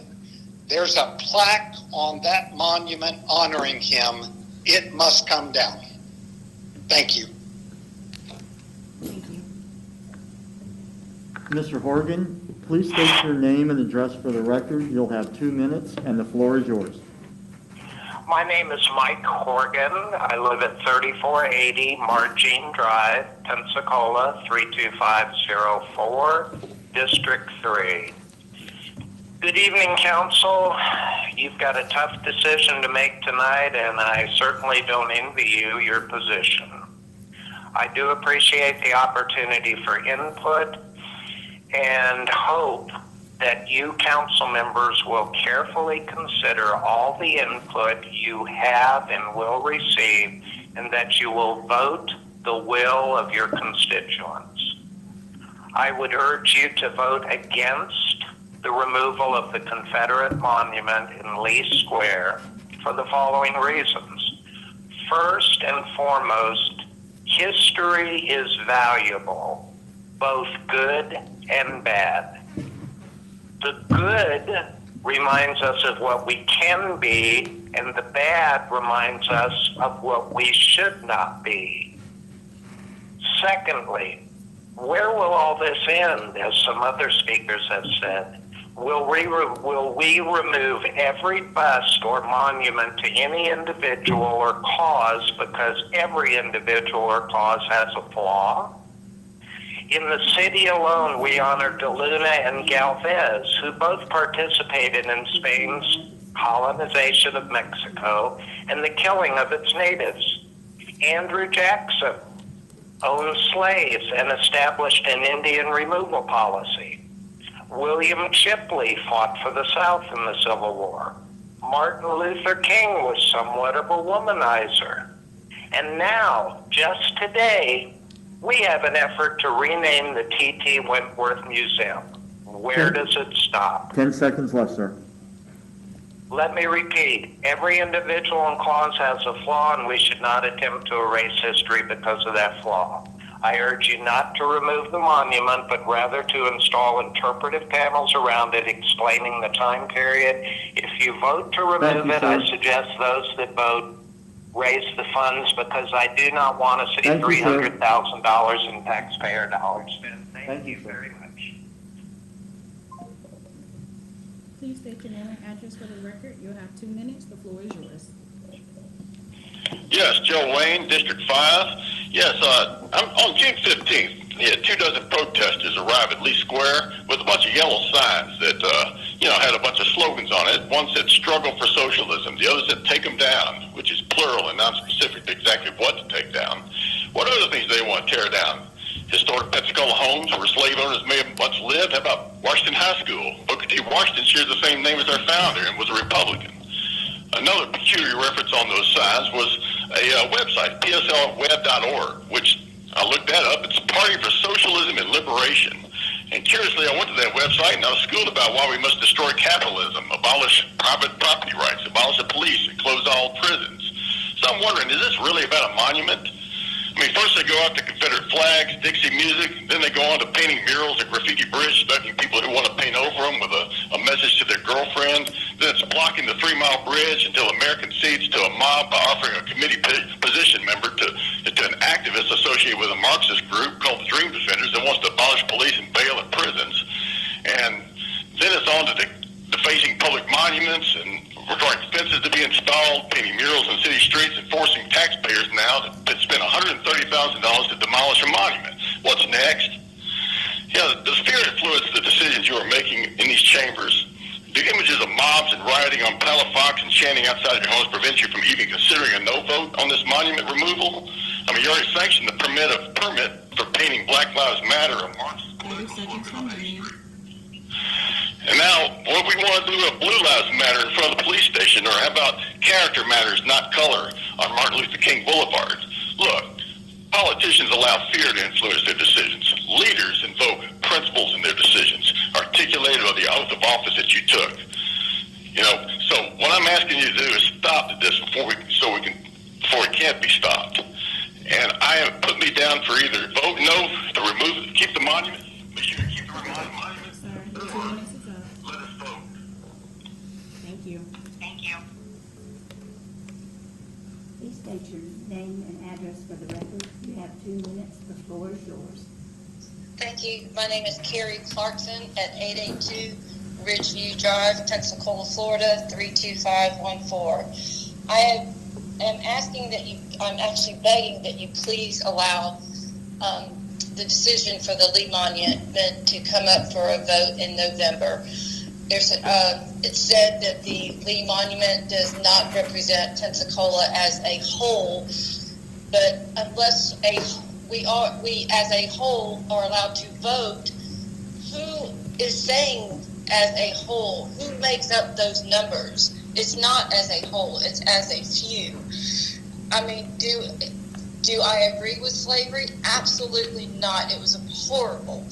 I do not agree with anything that represents it or, monument. Anyway, monuments allow people to discuss history, whether that history is good, bad, or indifferent. It allows people to bring up and discuss history. And I agree with the gentleman earlier who said, when does it stop? The Smithsonian in Washington, D.C. was built by slaves. If that came up for removal, are we going to allow that to happen? When does it stop? When do we start to look at things and start to try to come up with some kind of peaceful resolution? We cannot satisfy everybody as a whole. No whole will ever be satisfied. We have to come You have 30 seconds left. Thank you, ma'am.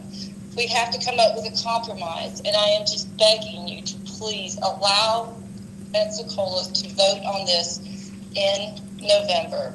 Don't take this away from us. Thank you very much for your time. Ms. Ballard, please state your name and Yes. address for the record. You'll have 2 minutes, and the floor is yours. I am Brittany Balmer, 6008 Montgomery Avenue, Pensacola, 32526.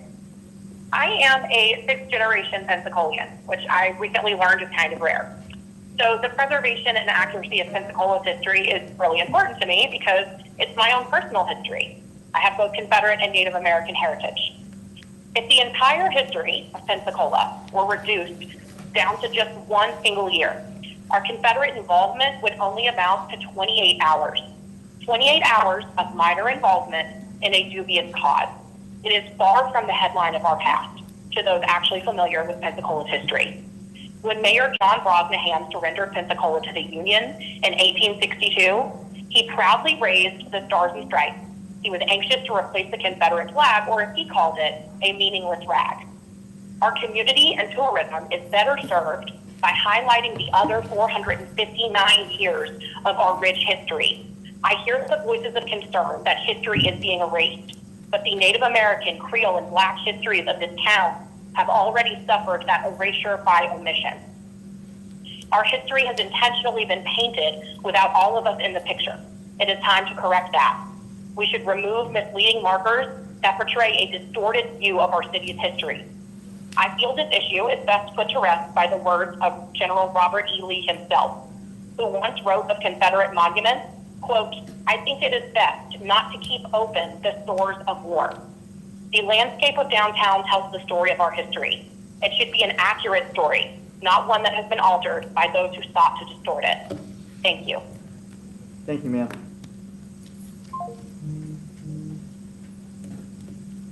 Please state your name and address for the record. You'll have 2 minutes. The floor is yours. Okay.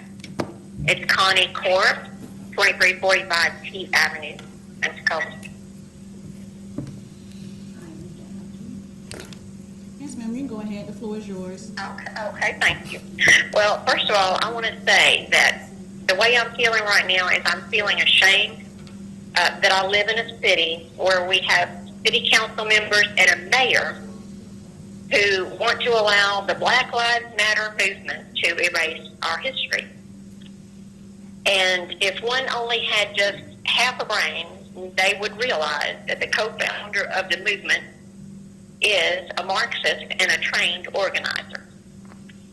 Whether you like it or not, the monuments represent a part of our history, and it's one that I feel should not be destroyed.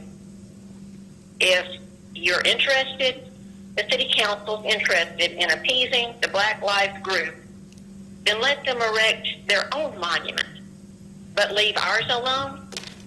And I feel the same way about renaming the square. Thank you. Thank you.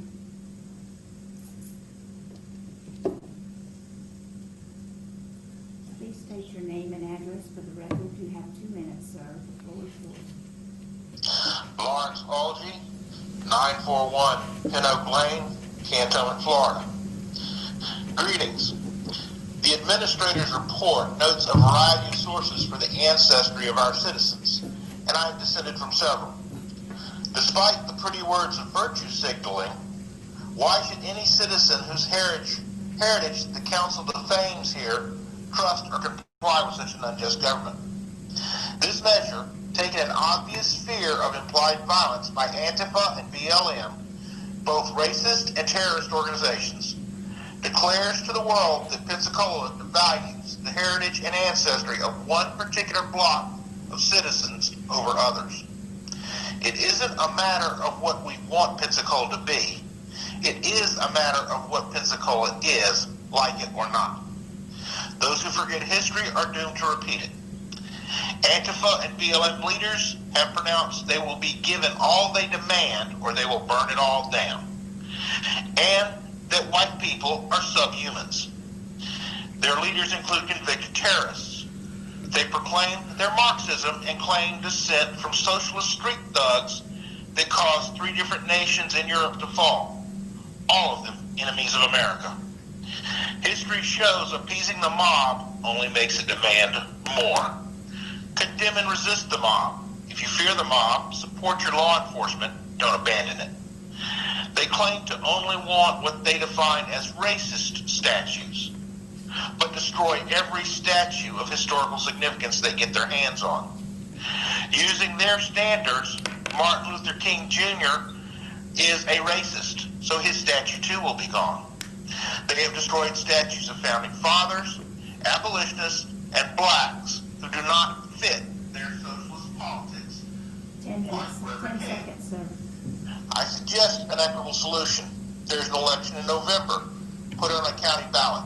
Why the county? Because Pensacola claims to be the seat of Escambia County. Thank you. Ms. Dunlap, please state your name and address for the record. You'll have 2 minutes. The floor is yours. Thank you. This is Deborah Dunlap. I live at 114 Palafox Place in downtown. My great-great-great-grandfather, Robert Dunlap, was a cousin to John Dunlap, the printer of the Declaration of Independence. My great-great-great-grandfather, John E. Dunlap, served as a second lieutenant in the 2nd Regiment of South Carolina Militia in the War of 1812. And my great-great-grandfather, Joseph Carroll Dunlap, died sadly in 1865 after he lost 4 sons in the war between the states, with one dying at Antietam. The historians are rarely 100% accurate. Their opinions mostly. But however, 2 things about this monument are true. The monument to our Confederate dead memorializes those who died on a battlefield. Most were buried where they fell, birthed at their home, and fought from the arms of their loved ones. Another accurate fact is that this monument was made possible by the mothers, the sisters, the wives, and daughters of those fallen soldiers. Its placement 130 years ago was approved by your predecessors at the city of Pensacola. Now, cultural tourism is $1 billion a year business, and this monument is a historical art at its finest, and it's one of the most elegant monuments in all of Florida. It should remain on its original foundation, and we should add panels that tell of our story from 1559 to the present. Don't take anything away. So tonight, you've got the opportunity to make a decision that could put Pensacola in the cultural tourism limelight. By taking the bold stand to let this monument stay, you will be sending the message that we are not followers. We are leaders. Your vote to let this monument stay will tell the world that we are Florida's first city, the city where it all began, the city where we acknowledge our past, we embrace our future, and we move forward as a people. Ma'am, wrap it up, please. We are people who are galvanized by our respect for one another. And if you do not want to take this bold stand, then please put it on the ballot for November and let the people decide. Do not dictate Thank you, ma'am. what the culture of the city is. Thank you. Please state your name and address for the record. You'll have 2 minutes. The floor is yours. My name is Trevor Odom. I live at 52 West Gonzales Street, and I'm calling to talk about the Confederate Monument. I'm a Pensacola historian and have written thesis on Pensacola during the Civil War and also Florida history. And while I do see both sides of the issue, I firmly believe that due to Pensacola's long-standing historical past of almost 500 years, the decision to move the monument should be left to a public referendum so we can continue to set examples for Pensacola as a city of democracy, a city for the people and by the people. And that's all I have to say. Thank you. Thank you very much.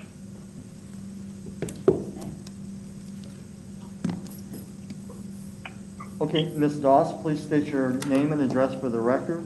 You'll have 2 minutes, and the floor is yours. See both sides? Hello, Jackie Doss of 4875 West David Drive, Pensacola. I speak today as a person whose ancestors include Confederate sympathizers, segregationists, and racists. I speak today to denounce the actions of my white ancestors as traitors to the United States.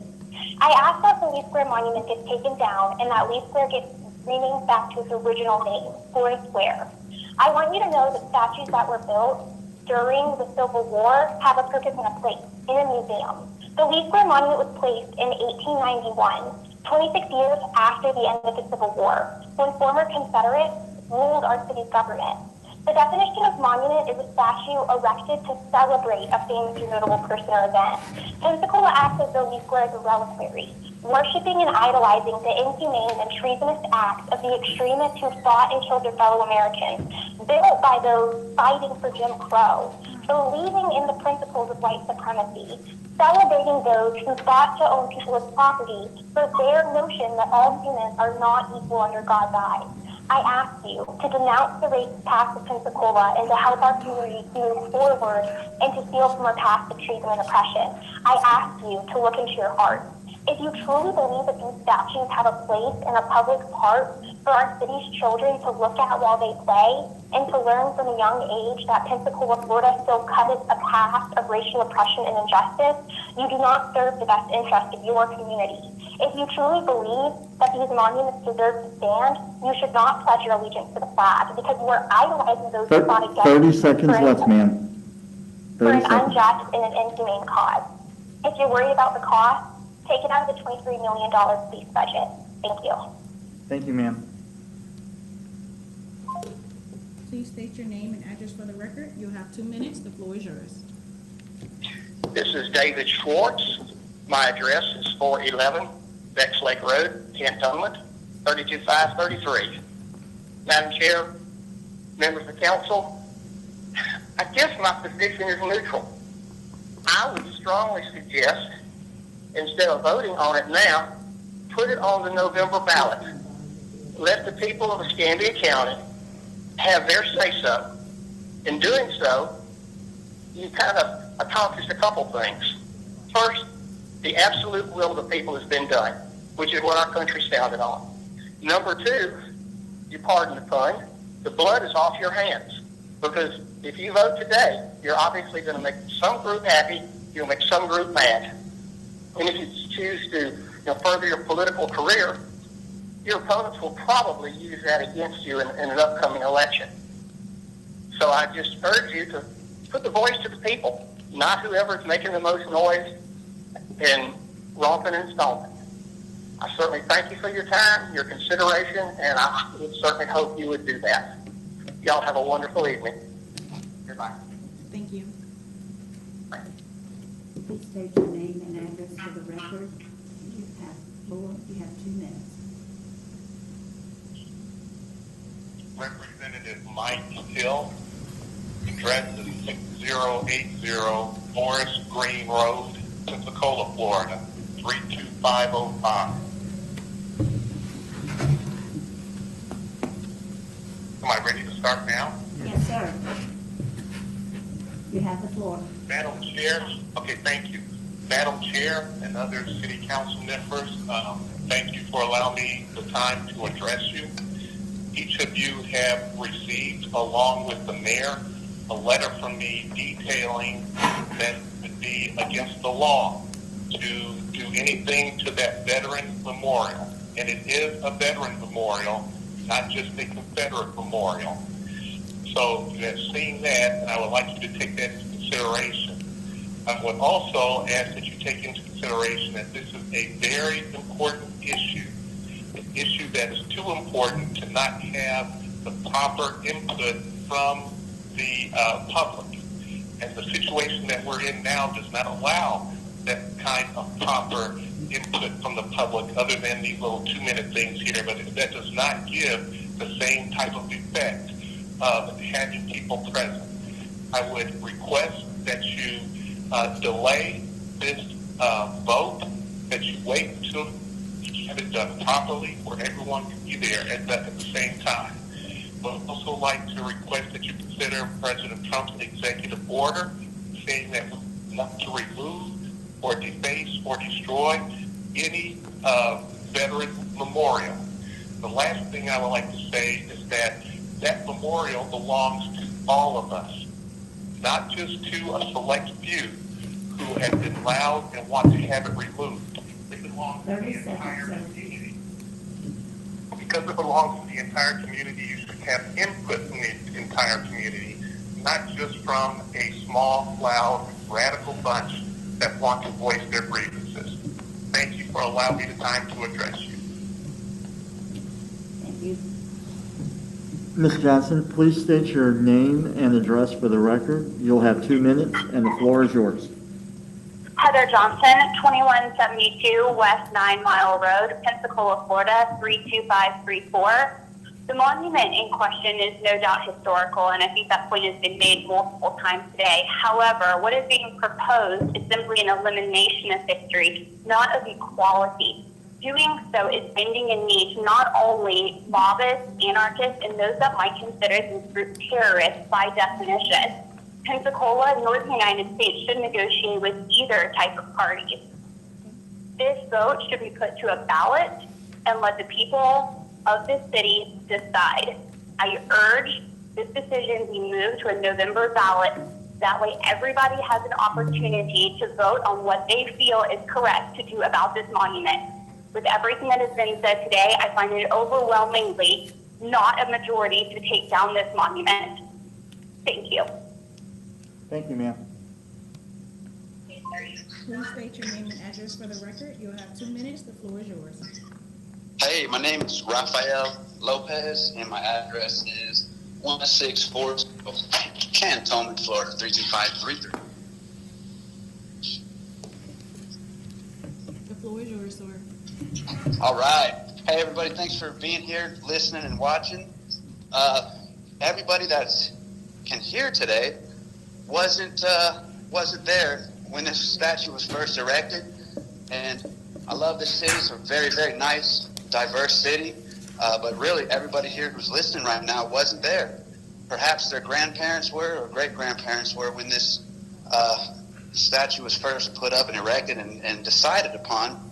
And really, that's when we should have had this open debate. But unfortunately, some residents wouldn't have been allowed to have the debate. So unfortunately, it was going up. That's when we really should have been protesting and marching around. But unfortunately, in that climate, I don't think it would have behooved the protesters then for, they had lynch mobs back then. So with that being said, I respect everybody's decision, everybody's right to freedom of speech. I do hear a lot of animosity in the words, which is unfortunate. This is just a statue. It doesn't reflect human beings. It's just a statue to memorialize, some fallen dead. And those people that were fallen dead, their grandchildren are probably present right there or able to hear. And it doesn't mean that those grandchildren are bad. Those were actions that had taken place long before anybody who is listening was there. So 30 seconds remaining, sir. I just ask that everybody love one another. That's what we really should be doing. A statue is just, that's irrelevant. That's a small picture. Love each other and realize that when this took place, we weren't allowed. There were some people that weren't allowed to protest or at least be against it. So we're kind of late on the actual voting of it in terms of when it should have been allowed. Your 2 minutes is up, sir. Let's have a good day, everybody. Thank you so much for allowing me to speak. Bye. Thank you. Please state your name and address for the record. You have 2 minutes. The floor is yours. My name is John Aaron, and I live at 1900 East Florida. I first saw Pensacola's Confederate statue when I came to town for flight training decades ago. I pondered and thought, why? I now know why. It was erected 30 years after the Civil War and after a local election was won on a platform of white supremacy. The Ku Klux Klan rallied there. The statue is a few miles from where police shot and killed Tamar Crawford a year ago after pursuing him for perhaps smoking a joint. The statue is about a mile from where a mob lynched Leander Shaw a century ago after he was accused of raping a white woman. One thing we know for sure is Leander Shaw did not get a fair trial because there was no trial. A mob stormed the jailhouse, lynched him from the lamppost, and riddled his body with over 500 bullets. In Minneapolis, a police officer killed George Floyd with his hands in his pockets. So many unarmed black men are shot and killed by police. Police need to completely eradicate the slave catcher mentality of pursuing blacks. Once is too much. I was raised by a state trooper, and I support the police. I am grateful for their service, and I know these incidents do not reflect who they are. Statutes like this cause pain, making them inappropriate for prominent display. We must view badges of slavery for what they are, and please remove Pensacola's Confederate statue. It does not belong near our schools, churches, public parks. 30 seconds, sir. Pensacola, the cradle of naval aviation, deserves better. Thank you.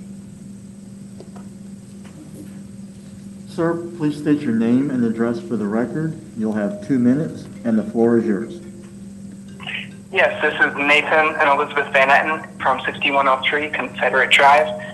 I'd like to say that we have all walked past this monument at some point or another. And I propose that it really isn't about the monument that we're talking about today. This monument has never hurt anyone. It's just a select few that are upset and want this statue removed as a matter of principle. It's the other side that wants it kept as a matter of principle as well. So it's really not as much about the statue, it's about a matter of principle. And which matter of principle are we going to stand on? Where are we going to stop with what's going on? Are we going to remove a statue of a cross over by the beach? Are we going to let our churches be destroyed? Because they've even said that they want to tear down churches as well. Where do we let this stop?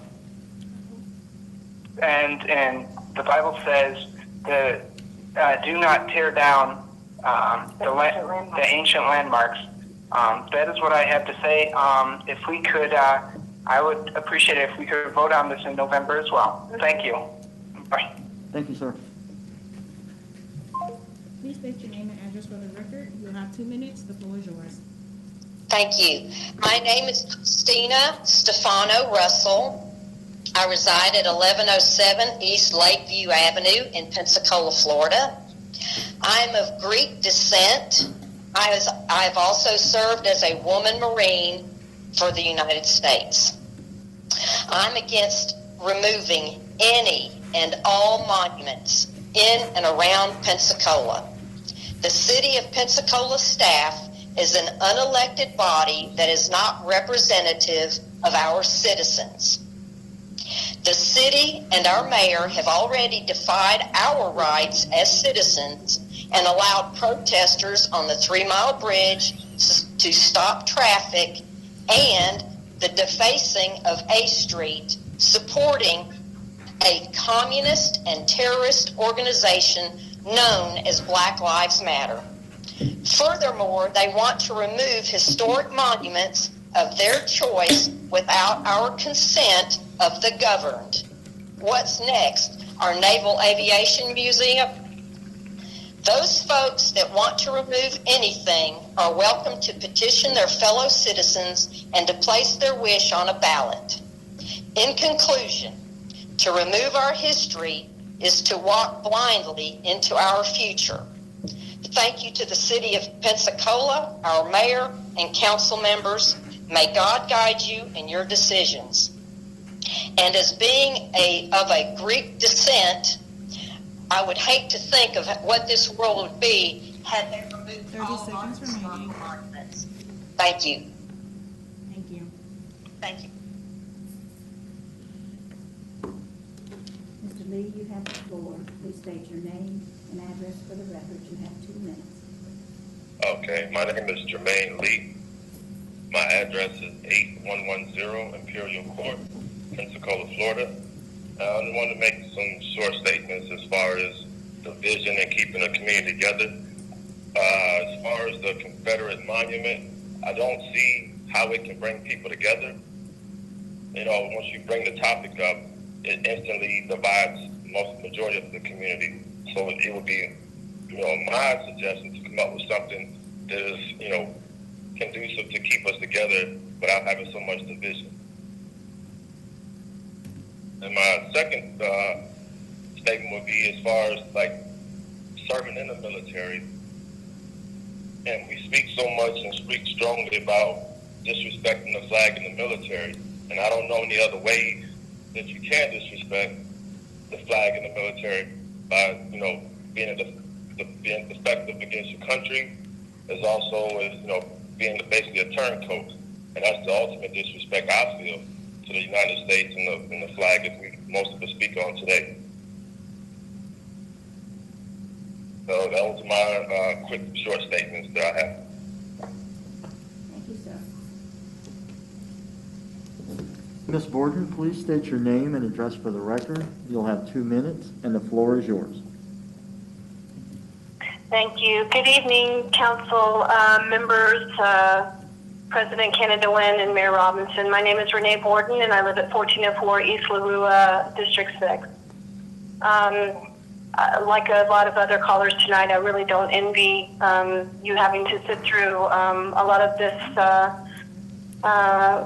conversation, but I understand it's important, and I think that we all share in a part of this decision. Much has been made about the history and heritage of this memorial, and I think tonight each of you have an opportunity to make history by removing the statue and placing it in its rightful place, which is at the feet of the Confederate dead it memorializes. I've been doing my part in reading and studying, as a lot of folks are doing right now, about race relations in our country.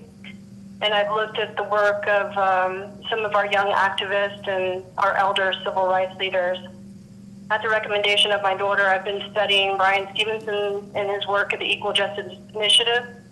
While watching some of his videos on justice reform and race relations, one of the things he said regarding our racist history sort of struck a chord with me, and I'll leave you with this quote.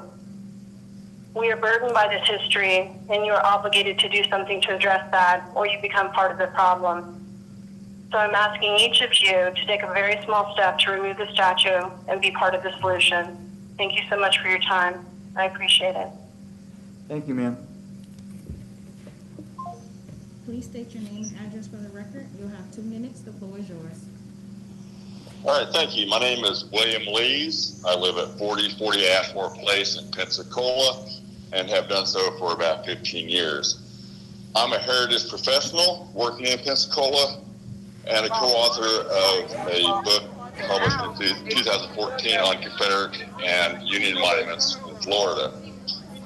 I'm a strong believer in historic preservation, and I regret any time part of the historic landscape is removed or lost.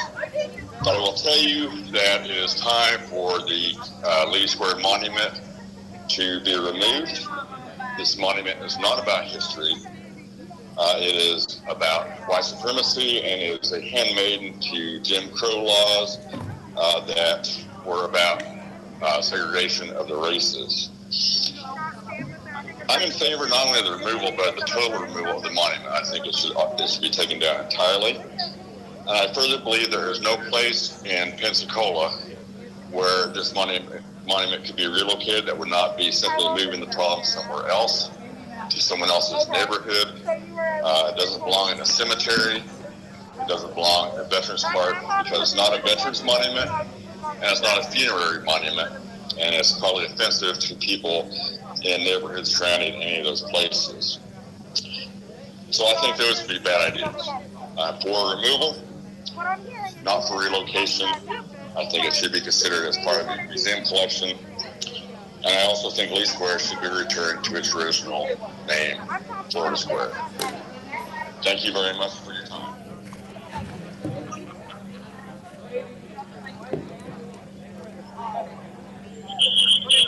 Mr. George, please state your name and address for the record. You'll have 2 minutes, and the floor is yours.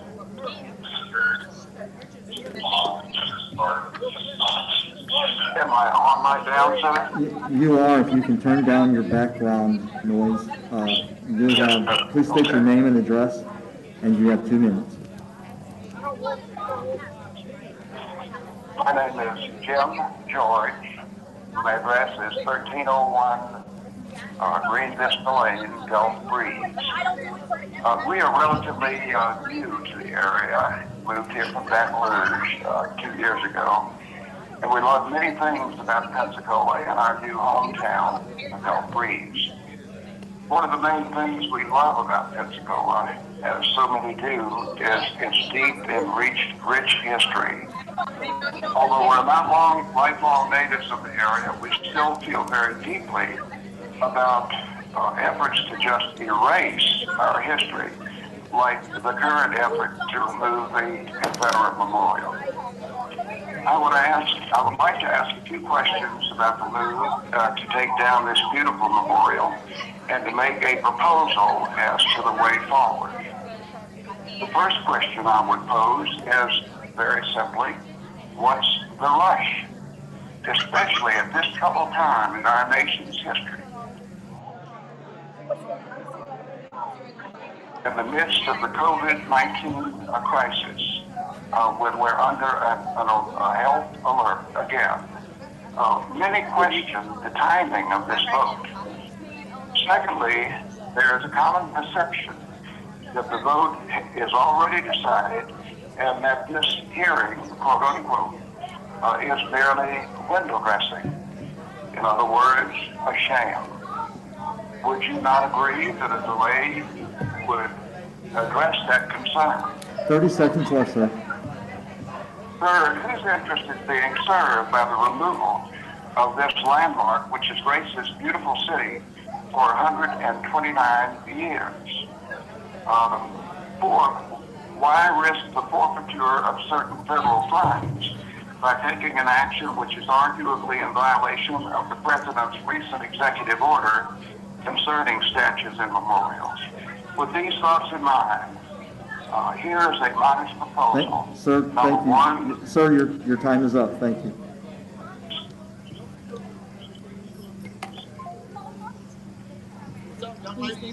Hey, yeah, I'm just doing he's just got me in the corner. I'm Ron Helms, 1704 East Marino Street, Pensacola. Madam President, members of City Council, and Mayor Robinson, thank you for the opportunity to speak this evening. I applaud the Pensacola City Council for taking the time to give full consideration regarding the Confederate Monument.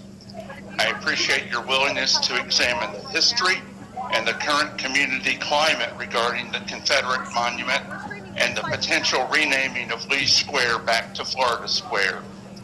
I believe that it's important and vital to protect and preserve Pensacola's history, the good, the bad, and perhaps the undetermined standing. As a military veteran, I believe it's more important to learn from our history. I highly appreciate Mayor Robinson's public support to rename Lee Square back to Florida Square. I realize that you do not get to choose the many decisions that often come before you. In this case, you have the power and the responsibility to bring the best viable option for the residents of Pensacola. I believe it is time, now is the time, to bring the Confederate Monument off the hill at Lee Square to a more appropriate resting place. You have the chance to make the right decision by representing all of the citizens of Pensacola. It's time for our community to heal. I trust you will make the right decision. Thank you. What do I need? Is this my microphone? Hey, I'm talking, let's see, she's held hairbrushes up in front of me. She's held the gas pump up to me. That lady over there can use anything in the world for a damn microphone. All right, Ms. Stallworth, please state your name and address for the record. You'll have 2 minutes, and the floor is yours. Thank you. Well, Maddie Stallworth, 2225 Installation Street, Pensacola, Florida. It's hard We have lived to in have a Pensacola's conversation downtown area for over 50 years and raised our children. when everyone We lived through the is 60s, trying to talk over each other, the uplift, screaming, civil rights hollering, of black people. We lived in fear of the solve police, nothing. the Klan, Solve nothing. and just white people in general. Bikers were Trump. We were killed over We anything believe and in everything. peaceful assembly. Example, speaking out on injustice, protesting, We believe in peaceful asking assembly. questions about why The we only are reason being we're at all these detained or rallies arrested. And the is law for the of peaceful. shooting us in Keep the it back peaceful. if we raise Don't do ugly. just We for know how to being do a black ugly. person. We're professionals. We're We professionals. have endured and still endure hatred from people If the who monument hate us is voted because to come of the down, color of our we will skin. kill it. That Same thing we Robert did E. with the Lee cross out there in statue Bayview. reminds me The cross is still and standing. others of all the hatred and the injustice that has been done to the black human race. Please But the whole take thing down. is, No more. just like Thank the you. statue or the monument Thank you, ma'am. over there in the corner here under the courthouse, whatever this is, Chamber of Commerce. That's an inanimate object. I pointed My this name out is to one of the Bernadette guys. Pittman. My address is Actually, you could hold a 4433 conversation Sleepy with. Hammock Road, Milton, Florida. That